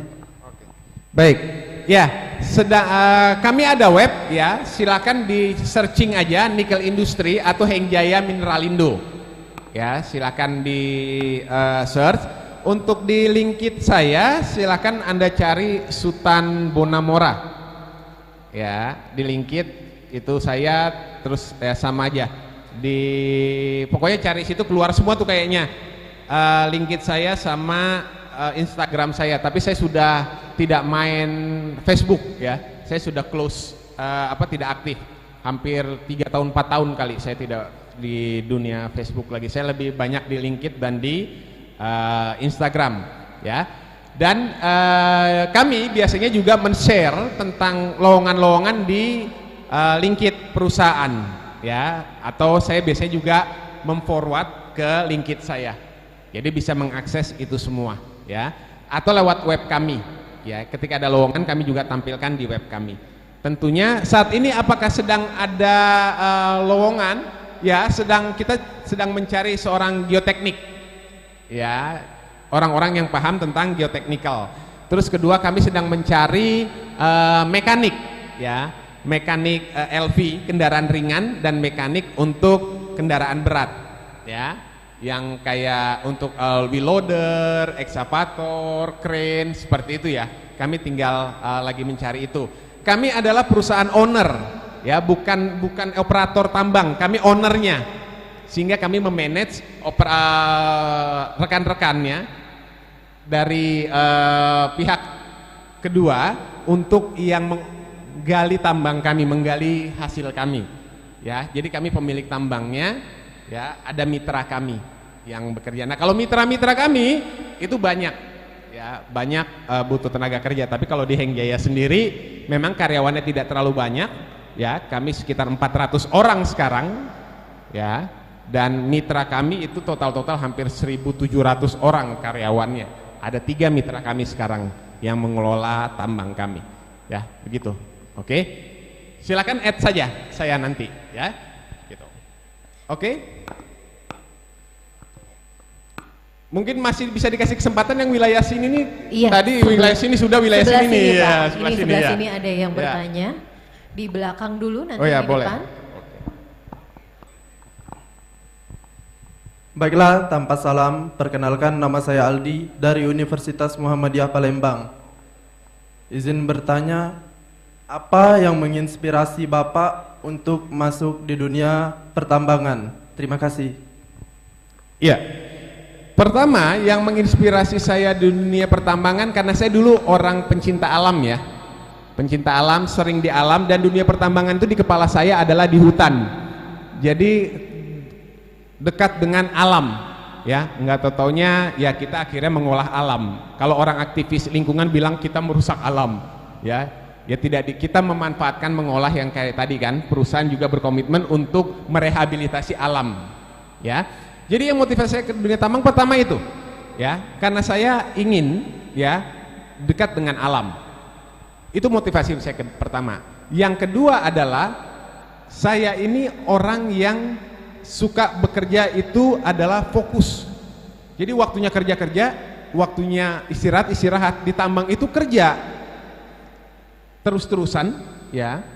Kemudian istirahat full. Yang tadi kita disebut sistem roster, ya. Ada yang kerja 12 jam, ya. Gini, dunia tambang itu ada aturannya beda dengan dunia ketenaga kerjaan ya. Dunia tambang itu aturannya lebih banyak ke dalam ESDM ya, di mana jam kerjanya adalah boleh 12 jam dalam 13/1, artinya 13 hari kerja berturut-turut 12 jam, tetapi di hari ke-14 harus ada off 1 hari. Ya, jadi tidak menyalahi dunia ketenaga kerjaan ya. Beda aturannya antara di Snaker dengan pertambangan ya. Itu beda. Oke. Nah, yang terakhir adalah kenapa saya akhirnya juga punya keinginan ke dunia tambang. Keren ya. Macho di dunia tambang itu ya. Karena apa? Gajinya gede, kantongnya tebal ya. Itu. Oke, itu ya. Jadi yang memotivasi saya. Thank you.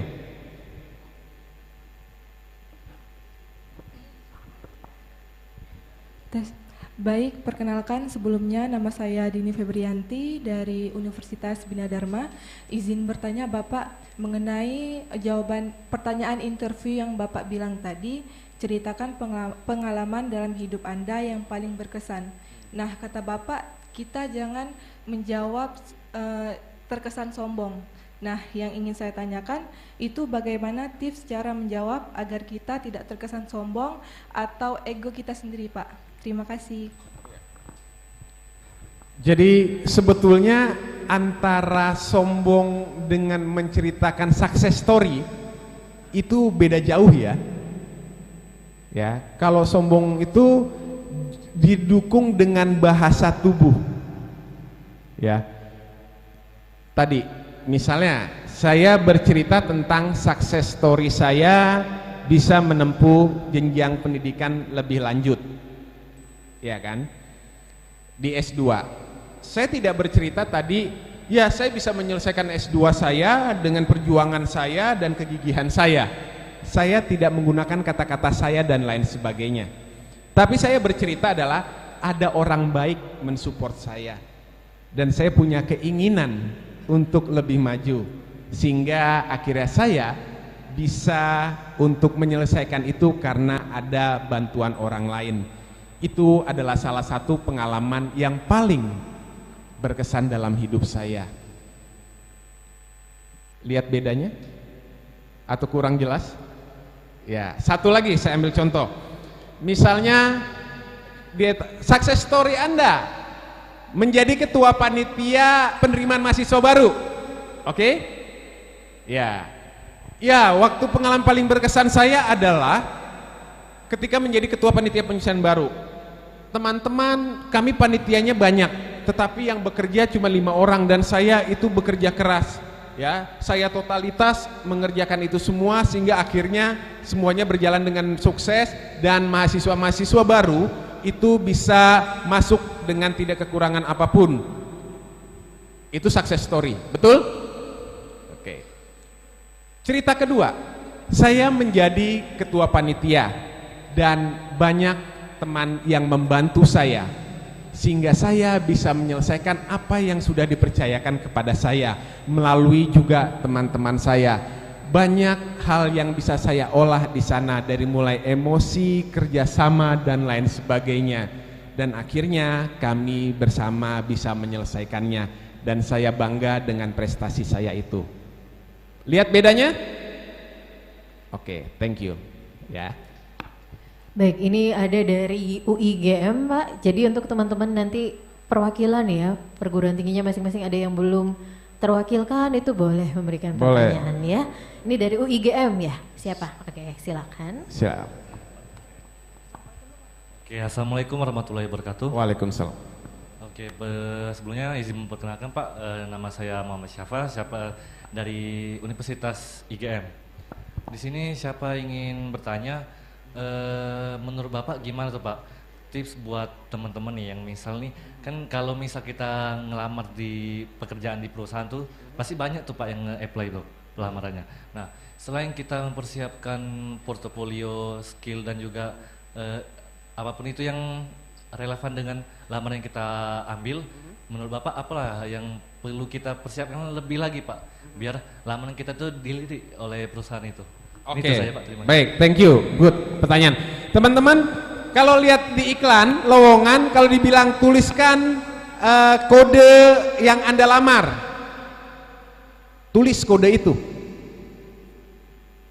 ya, karena banyak sekali. Kenapa? Kalau kan kami searching nih di email perusahaan, kami kasih kodenya apa, tuliskan atau di lamaran manual, tuliskan di pojok kanan atas posisi yang Anda lamar. Contoh gini, tuliskan itu, karena kalau kami nyeleksi lamaran itu yang nggak sesuai tulisan nggak ada, kami buang. Ngapain ngabisin waktu kami? Jadi pertama aja udah gagal. Ya, banyak itu ratusan loh lamaran yang harus kami seleksi. Dari hal ketelitian aja, Anda sudah tidak lolos, apalagi yang lain, buang. Sorry, Anda sudah kehilangan satu kesempatan. Ya, pertama itu ya. Jadi jangan sampai di tahap awal udah gagal ya. Apa yang diminta itu, misalnya tuliskan kode atau posisi yang Anda lamar di pojok kanan atas, taruh pojok kanan atas, jangan taruh pojok kiri atas, sesuai instruksinya. Oke. Kedua, ketika mengirim emailnya, bikin kode yang Anda lamar, maka sesuai perintah itu ya, tuliskan itu. Oke, pertama itu, supaya jangan dulu gagal di tahap awal ya. Persiapan lainnya apa yang harus dilakukan ya? Selain tadi modal-modal tadi, oke, tidak ada lagi. Cuman itu yang perlu Anda kumpulkan tadi, waktu dan hard skill, soft skill, 3 itu yang Anda kelola, tidak ada yang lain untuk di tahap awal. Apakah perlu relasi? Iya, tadi kan dalam modal kan relasi kan juga. Tapi bukan nepotisme ya, jangan ngandalkan ada paman aku atau ada uak aku gitu ya. Kalau di Sulawesi itu ada istilah ponakan itu atau saudara itu sepupu 1 kali. Ya, istilahnya sepupu 1 kali, sepupu 2 kali, sepupu lain kali. Ya. Pokoknya banyak sekali saudara-saudaranya. Oke. Ya, jadi itu aja, fokus di situ aja dulu. Ya, itu sudah cukup. Ya. Soal penampilan itu nomor 2, nomor 3, nomor 4 enggak ini ya. Enggak relevan untuk hal-hal Anda bisa bersaing dalam dunia kerja. Oke, yang penting good looking tadi ya. Jangan juga di sininya pakai alis, di sininya pakai pilok atau apa gitu ya. Yang wajar-wajar aja lah. Gitu ya. Enggak perlu juga pakai bulu mata palsu gitu ya, atau pakai bajunya yang parlenting, nggak harus begitu. Oke, itu ya. Oke, rambut yang cowok rapi ya, jangan kayak pas ngelamar jabrik-jabrik kayak anak pang begitu. Ini mau konser atau apa gitu ya, yang normal-normal aja lah, wajar aja ya, begitu ya bro ya. Oke. Baik Bapak, kita ketiga pertanyaan terakhir ya Pak ya. Boleh, sebelum boleh. Closing. Selamat pagi Pak, saya Jalil Swandri dari Universitas Multidata Palembang. Saya ingin bertanya, sebagai mahasiswa yang masih mencari pengalaman untuk mencari pekerjaan, apakah lebih bagus meningkatkan jam berorganisasi atau jam kerja magang Pak? Terima kasih. Oke. Sama dua-duanya, tapi nggak setiap orang ya, nggak setiap orang itu punya kesempatan untuk berorganisasi dan nggak setiap orang punya kesempatan dapat di perusahaan magang yang baik. Ya, kalau bisa dua-duanya kenapa enggak? Ya, jadi saya tidak bilang ikut organisasi itu jauh lebih baik ataupun magang lebih baik. Karena saya lahir dari orang yang ikut aktif di organisasi. Ya, aktif di organisasi. Jadi ketua panitia ini, jadi peserta, jadi anggota panitia ini dan lain sebagainya. Oke, karena dulu tidak ada program magang, dulu adalah program KKN, ya di kampung-kampung bangun apa segala macam. Oke, sekarang pilih aja terserah yang mana. Yang penting adalah ketika Anda menyeburkan diri dalam dunia itu teman-teman, Anda benar-benar mendapatkan ilmunya. Ketika Anda di perusahaan tadi, berdoalah supaya tidak jadi tukang fotokopi. Kalau begitu saya akan bilang, ya lebih baik Anda ikut organisasi, punya pengalaman organisasi. Ya. Tapi pun kalau itu terjadi, udah kudung nih, udah kudung apa ya? Terlanjur ya, udah terlanjur dalam perusahaan itu nggak apa-apa. Paling nggak Anda belajar bagaimana Anda tidak datang telat, Anda perintahnya Anda bekerjakan dengan sesuai target atau lebih cepat dari target. Misalnya, ini tolong difotokopi diperbanyak ya, nanti jam 2 akan dibagikan. Kalau dikasih target jam 2, selesaikan jam 12 sudah selesai. Kalau perlu Anda nggak perlu makan setengah jam, makannya 10 menit aja, kerja lagi gitu ya. Karena di situ Anda akan dapat portofolio. Wih, itu orang yang magang itu kok rajin banget ya. Nah, siapa tahu dia punya saudara, ya kan? Gue lagi butuh nih orang yang begini. Ada di tempat gua tuh dulu magang rajin banget, gitu kan? Makan aja 5 menit, gitu. Nanti deh gua ada kontaknya, gua teleponin. Siapa tahu dia masih belum kerja. Nah, dapat referensi kita. Ya, itu yang disebut portofolio.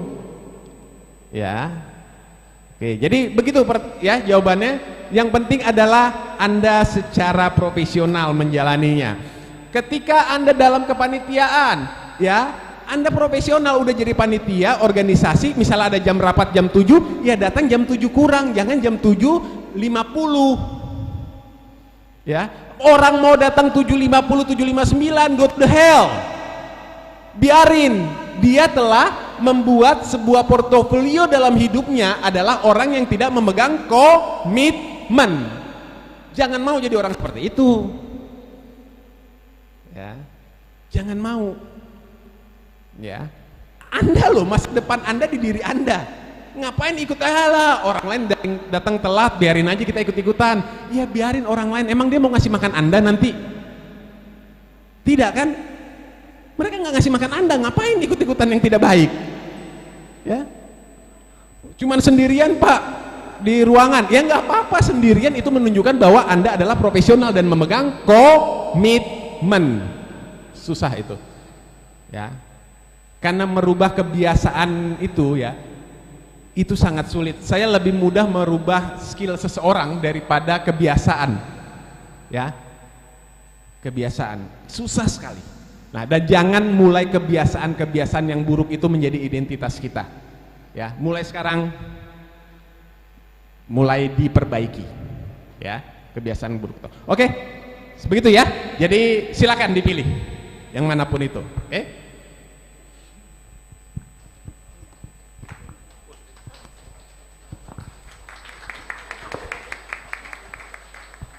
Ya, masih ada? Oke. Baik, langsung saja Pak, tanpa salam. Perkenalkan, nama saya Taruna Beben Setiawan dari Politeknik Akamigas Palembang. Siap. Kan untuk kita melamar di suatu perusahaan atau industri itu pasti di situ ada keterangan minimal pengalaman kerja setahun atau 2 tahun. Sedangkan kami ini Misalnya fresh graduate, Pak. Itu gimana, Pak? Izin bertanya, Pak. Iya. Nggak ada salahnya dicoba. Tapi biasanya kalau minimal pengalaman 1 tahun tuh di situ ada kata-kata fresh graduate welcome. Jadi tetap bisa ya. Nah, ketika memang dimintain pengalaman, makanya tadi saya bilang, oke, ketika teman-teman itu sekarang nih, kalau sudah punya waktu untuk kerja sampingan, ya, udah memungkinkan belum teman-teman kerja sampingan nih? Atau masih kuliah aktif? Sudah bisa ya? Nah, biasanya gini, ada senior-senior itu punya proyek, atau dosen-dosen itu punya sebuah penelitian. Silakan terlibat, itu kan pengalaman, dan itu bisa ditulis di CV Anda, ya. Di situ dalam penelitian, dalam apa segala macam, itu kan pengalaman kerja, ya. Jadi paling enggak teman-teman itu nanti tinggal menambah 6 bulan lagi, ya, untuk cari kerja, ya. Freelance aja, ya. Artinya tidak terikat dengan sebuah kekaryawanan, status kekaryawanan, tapi menjadi tim dari sebuah proyek. Ikut aja, nggak ada masalah. Atau kalau tidak ada itu, buat sendiri perusahaan Anda. Dalam tanda kutip ya. Misalnya begini, tadi jurusan IT, ya kan? Bikin aja kelompok, misalnya gini, kelompok pengembangan potensi anak-anak jalanan, ya, organisasi sosial. Nah, apa yang Anda buat di situ? Kumpulin teman-teman siapa yang jadi dari IT, ya kan? Yang dari IT buat edukasi animasi, gitu kan? Ngajarin ini. Yang dari misalnya dari bahasa Inggris, berikan kursus bahasa Inggris, ya. Terus yang dari akuntansi, ya, ajarin hitung matematika. Jadi dalam sebuah perusahaan sosial, apakah itu pengalaman? Pengalaman. Jadi kalau belum ada lowongan di luar, ya buka perusahaan sendiri dalam tanda kutip, nggak ada susahnya. Karena apa yang kami mau lihat adalah Anda berinteraksi dengan orang lain, Anda mengerjakan pekerjaan sesuai target, Anda punya target yang harus dicapai. Bagaimana Anda mencapai target-target itu? Itu yang akan kita tanyakan nanti dalam interview. Ya, jenis perusahaannya apa? Nggak peduli kami. Ya, belum tentu perusahaan besar itu juga orang-orangnya, ya kan, sesuai dengan ekspektasi kami. Ya, keinginan kami nggak juga begitu. Oke, jadi begitu ya. Ciptakan perusahaan sendiri kalau nggak ada. Ya. Selama ada peluang untuk proyek, ikut terlibat dalam tim, ikut, itu pengalaman juga. Ya. Oke, silakan. Terima kasih. Yang lain. Baik, mohon izin Pak. Selamat siang. Ya. Saya Apmiliana Tridharma, sapaan akrabnya Mili dari Pendidikan Ekonomi Unsri. Oke. Baik. Kalau bicara tentang rekrutmen nih pasti tertarik banget sama CV. Yang pertama, apakah HR itu ada screening CV masing-masing ataukah ada patokan? Terus juga yang saya tahu, apakah CV ini di setiap kita apply kerjaan, di setiap divisi kita harus rombak CV kita juga atau gimana gitu Pak? Yang kedua, untuk di interview, gimana sih respon dari rekrutmen itu kalau misalnya tertarik sama kita gitu kan? Saya baru-baru interview, terus sepertinya saya rasa kurang bagus gitu responnya. Tapi gimana sih cara HR itu, oh kayaknya kamu kandidat yang tepat untuk di posisi ini. Lalu yang ketiga, ketika perusahaan menahan ijazah, gini pilihannya saya ikut MCU atau ijazah saya nggak jadi diambil gitu Pak, atau saya cari perusahaan lain, atau saya bertahan dengan perusahaan yang menahan ijazah saya. Terima kasih untuk kesempatannya Pak. Oke, saya jawab dari yang terakhir. Ya, MCO itu wajib, ya, MCO wajib ya untuk melihat kesehatan kita, ya. Karena ada beberapa pekerjaan, misalnya di tempat kami buta warna parsial untuk beberapa pekerjaan tidak bisa, tapi kalau misalnya untuk pekerjaan lain dia bisa. Oke, jadi itu bukan suatu penghalang, ya, gitu. Terus kemudian apakah dia ada potensi misalnya HBSAG, ya, atau ada apa namanya infeksi paru-paru. Karena apa? Di situ banyak debu ya, partikel-partikel kecil, takutnya itu juga beresiko terhadap kesehatannya. Itu yang kami pengen tahu. Ya, karena untuk di posisi tertentu bisa, di posisi tertentu tidak. Ya, jangan sampai dia bekerja untuk mencari kematian. Ya kan nggak enak. Atau bekerja untuk habis duitnya untuk berobat. Walaupun kami memberikan asuransi tambahan selain BPJS dari pemerintah ya. Oke. Kedua, kenapa harus ditahan ijazahnya? Saya juga bingung. Ya, kayaknya sudah tidak pas deh ya. Tidak pas kalau misalnya kita melamar di sebuah perusahaan, terus kemudian ijazah ditahan. Saran saya nggak usah ngelamar di situ. Ya, saran saya ya. Tapi terserah, pilihan di tangan teman-teman ya. Gitu.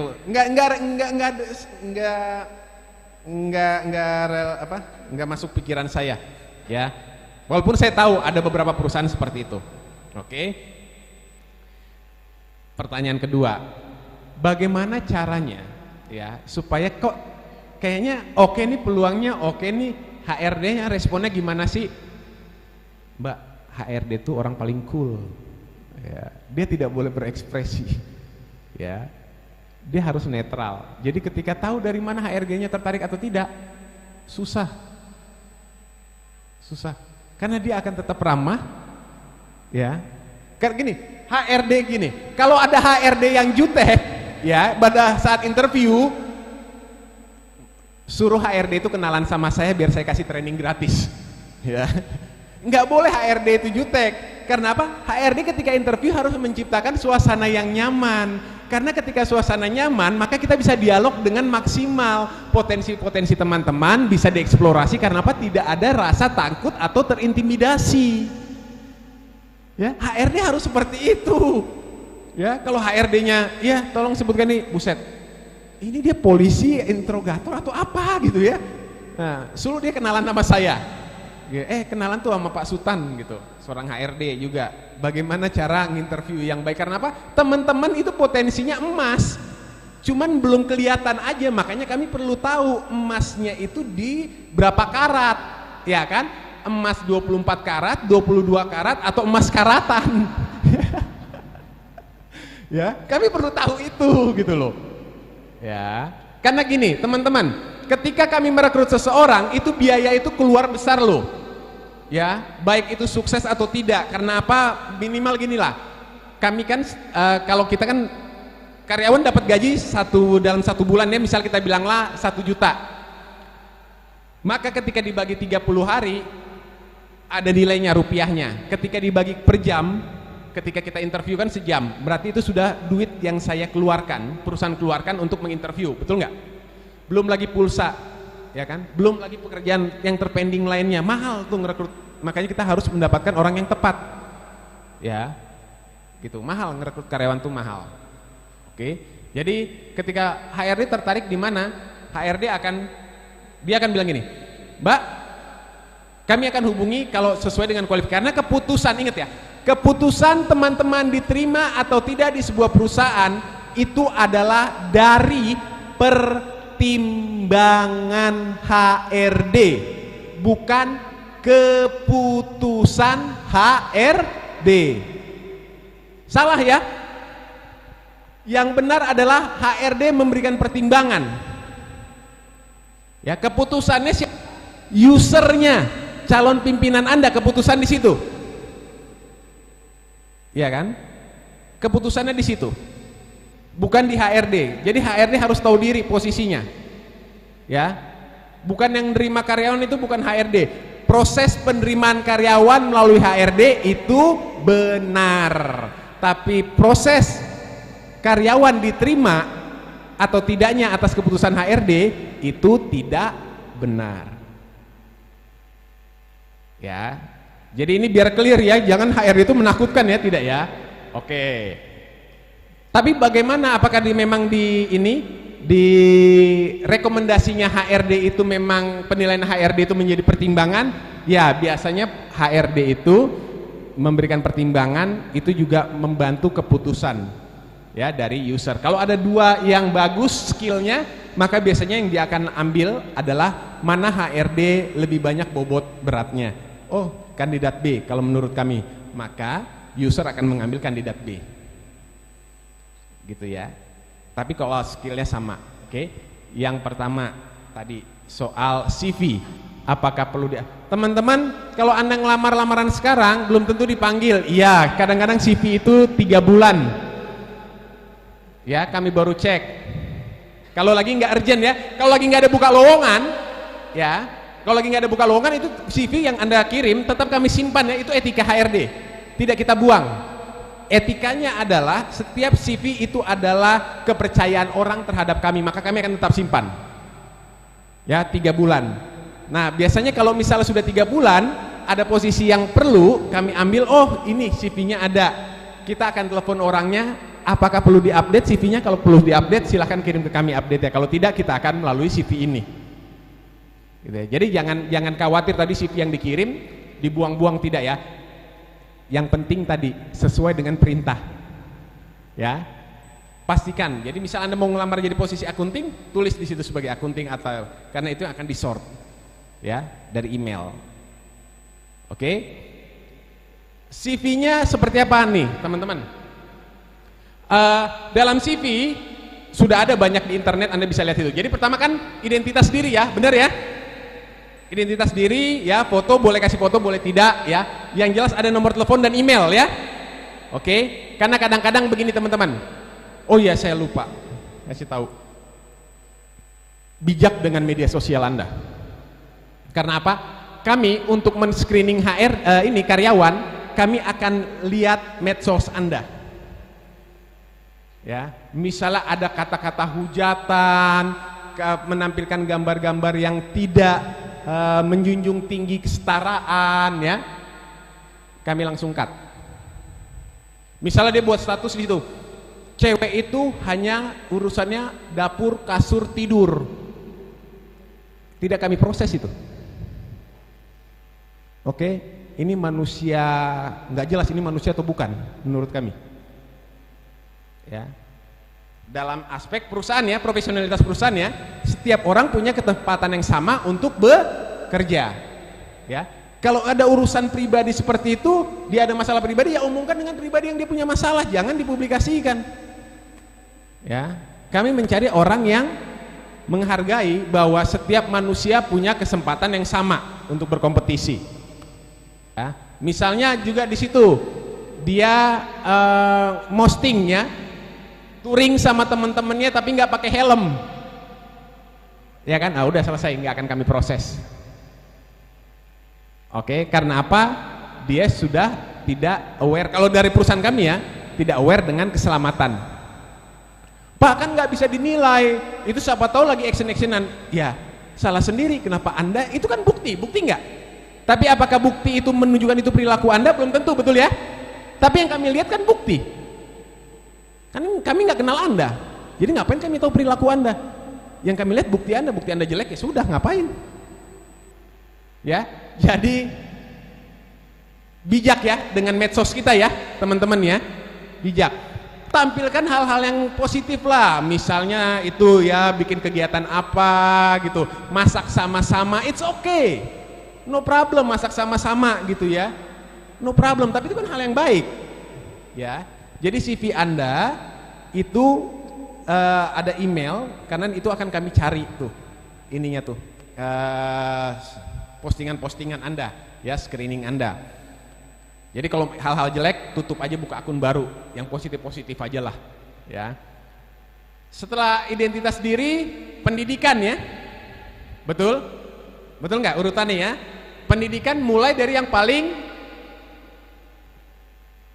terbaru boleh, tapi biasanya ditulis dalam hal yang pertama. Nah, nggak perlu dari mulai TK ditaruh di situ, nggak penting, cukup 2 aja di bawah Anda, berarti mulai dari SMP, SMA, kuliah, cukup itu aja ya. SD nggak perlu ya, ngapain? Oke, karena ini bukan jadi pegawai negeri mungkin dari playgroup ya, itu tuh, jadi masih playgroup harus ditulis di situ, nggak tahu. ya. Tapi biasanya sih dari SD ya, kalau pegawai negeri ya, diminta dari SD apa segala. Kalau kita swasta nggak perlu. Oke. Terus berikutnya, pengalaman organisasi, ya kan, atau pengalaman kerja, tulis dari yang paling terakhir. Ya, baru tahun sebelumnya, ya. Terakhir adalah soal pengalaman pelatihan, tulis ya yang relevan aja. Yang Anda tulis yang nggak relevan nggak usah. Ya, misalnya pelatihan masak memasak nggak relevan ya nggak usah dikasih. Gitu. Lain kalau Anda misalnya itu ngelamarnya adalah di perusahaan makanan, maka pelatihan masak memasaknya menjadi relevan. Ya, tapi dalam dunia tambang itu nggak relevan, jadi nggak perlu dimasukin. Ya, yang relevan aja, misalnya seminar K3, seminar tentang lingkungan, ya. Jadi pun Anda itu adalah jurusan apapun, emang ada larangan ikut seminar tentang lingkungan? Tidak ada kan? Tidak ada. Ada larangan untuk seminar tentang keselamatan? Tidak ada. Ikut aja. Kenapa? Oh, paling enggak kami udah, oh ini nggak susah lagi nih, paling enggak udah ada pengetahuan dalam dunia pertambangan lah, keselamatan dan lingkungan. Karena tadi komitmen kami di ESG ya, environment, sosial, ya, dan governance. Fokus kami di sana. Ya, jadi CV diupdate, ya, diupdate terus. Oke. Jadi kalau misalnya kan ada tuh di perusahaan tuh naruh CV di situ ya. Nah, ketika memang ada yang baru, update, diupdate. Habis ikut pelatihan apa, diupdate tuh CV-nya. Kan itu tidak akan pernah hilang. Itu ada di database kami. Ya. Berapa lama kalau udah 2 minggu tidak dipanggil setelah interview, lupakanlah. Jangan terlalu banyak berharap. Ya. Jangan terlalu banyak berharap. Kalau udah 2 minggu nggak dapat informasi. Ya, begitu ya, Bu ya. Thank you. Habis? Oke. Oke, baik. Kalau begitu, teman-teman, bener nggak ini slide terakhir? Coba deh lanjut. Oh ya betul. Benar di slide saya. Ya, teman-teman, terima kasih untuk waktu yang diberikan sehingga kita bisa sharing. Ya, dunia kerja itu selalu akan ada, perusahaan akan selalu butuh karyawan. Karena apa? Ada yang pensiun, ada perusahaan tumbuh baru, ya, ada yang dipecat, ya, dan juga ada perusahaan yang tutup, ya. Tapi sektor pertumbuhan industri akan semakin berkembang dan tidak semua orang harus menjadi karyawan. Ya, yang bagaimana mau jadi karyawan, teman-teman, tantangan ke depan itu semakin keras, ya. Kumpulkan modal Anda. Selagi masih mencari pekerjaan, ikut kursus-kursus bahasa Mandarin, kursus komputer, lain sebagainya. Dan kalau bisa yang memiliki sertifikasi, bukan hanya sekedar sertifikat, ya, yang ada sertifikasi. Kedua, pun kalau Anda hanya bisa mendapatkan sertifikat, undang pembicara yang punya jaringan yang luas, sehingga ketika Anda itu mengetes CV Anda, ada sertifikat di situ, ada namanya di situ. Misalnya, siapa di sini pembicara yang terkenal? Yang teman-teman ingat? Siapa? Pembicara terkenal? Satu aja sebutin. Endorsement, oh iya ya. Andri Wongso lah misalnya kita sebut ya. Anda mengetes di situ.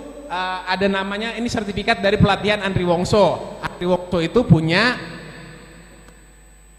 nama yang cukup terkenal di Indonesia. Atau siapa lagi, misalnya Tung Desem Waringin, atau siapa lagi, itu oke, ya, undang. Atau dari dosen rektor Anda, karena kami itu sebagai alumni, kalau udah ada tanda tangan dosen dan rektor, hama, begini kami. Udah begini kami nggak bisa, ya. Itu sudah ini ya, sudah menjadi sebuah tradisi, bukan tradisi perpeloncoan ya. Karena mereka lah saya bisa sekarang seperti ini dari dosen-dosen saya itu, ya. Makanya saya sangat menghargai mereka, ya. Referensinya mereka akan saya lihat terlebih dahulu. Bukannya berarti yang lain tidak ya, akan saya lihat terlebih dahulu, ya. Yang direferensi ini nih layak nggak? Kalau layak saya akan proses, kalau tidak layak tetap tidak saya proses, ya, gitu. Tapi intinya bahwa setiap orang punya kesempatan yang sama, ya. Setiap orang punya kesempatan yang sama. Di tempat saya kebetulan ada 2 orang manajer dari Palembang, ya. Satu itu manajer main plant engineer, ya. Itu otaknya tambang itu di main plant engineer, dan satu adalah saya. Jadi ada 2 udah manajer di sana. Dan ini modal penting juga untuk teman-teman orang Palembang, ya, yang mau kerja di sana. Ya, jadi nggak usah takut. Sudah ada kami di sana sebagai saudara Anda orang Palembang, wong kita galo, ya, gitu. Oke, jadi selamat, semoga Anda meraih apa yang Anda inginkan, ya. Anda bisa menembus dunia kerja, dunia pertambangan. Jangan pernah menyerah. Sekali gagal, coba lagi. Dalam kegagalan ada pengalaman, ya. Dalam pengalaman Anda punya modal. Ketika Anda punya modal, Anda lebih siap lagi. Ketika Anda sudah siap dan kesempatan datang, lahirlah kesuksesan dalam hidup Anda. Semoga kita bertemu kesuksesan bersama Anda semua. Sekian, terima kasih. Pak Susano tetap berada di tempat. Kami undang Prof. Deris untuk memberikan, Prof. Deris dan Prof. Edi untuk naik ke atas panggung untuk memberikan cindera mata kepada narasumber kita.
Baik, terima kasih. Berikan aplaus sekali lagi yang meriah untuk narasumber kita pada hari, terutama untuk kita semua yang masih bertahan pada siang hari ini. Baik, sedikit saya mengutip dari narasumber kita pada hari ini bahwa teman-teman ini harus memiliki kesiapan dalam hal keterampilan teknis serta soft skill yang relevan, kemudian manajemen waktu yang efektif.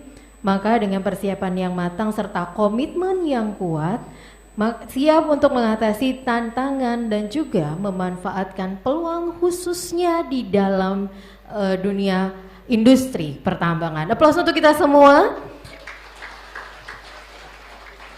Baik, terima kasih untuk sesi pertama kita setelah selesai. Nanti kita akan lanjut di sesi kedua itu di jam 13.00. Untuk saat ini kita isoma sampai dengan jam 1 siang. Sebagai informasi, musola sudah terdapat di setiap lantai.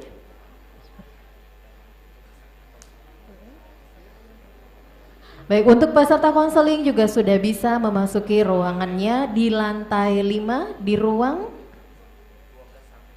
12 sampai 7. Silakan masuk nanti di ruang bawah.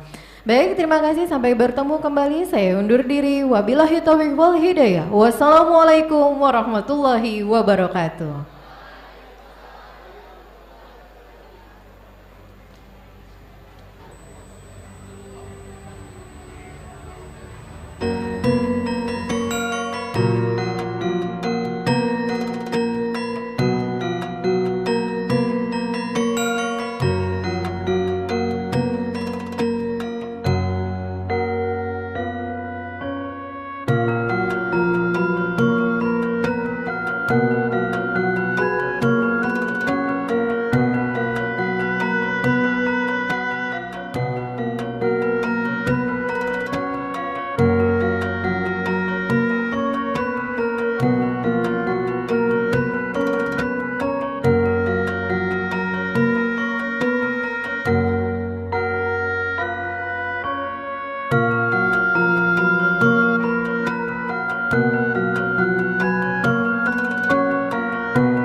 Thank you.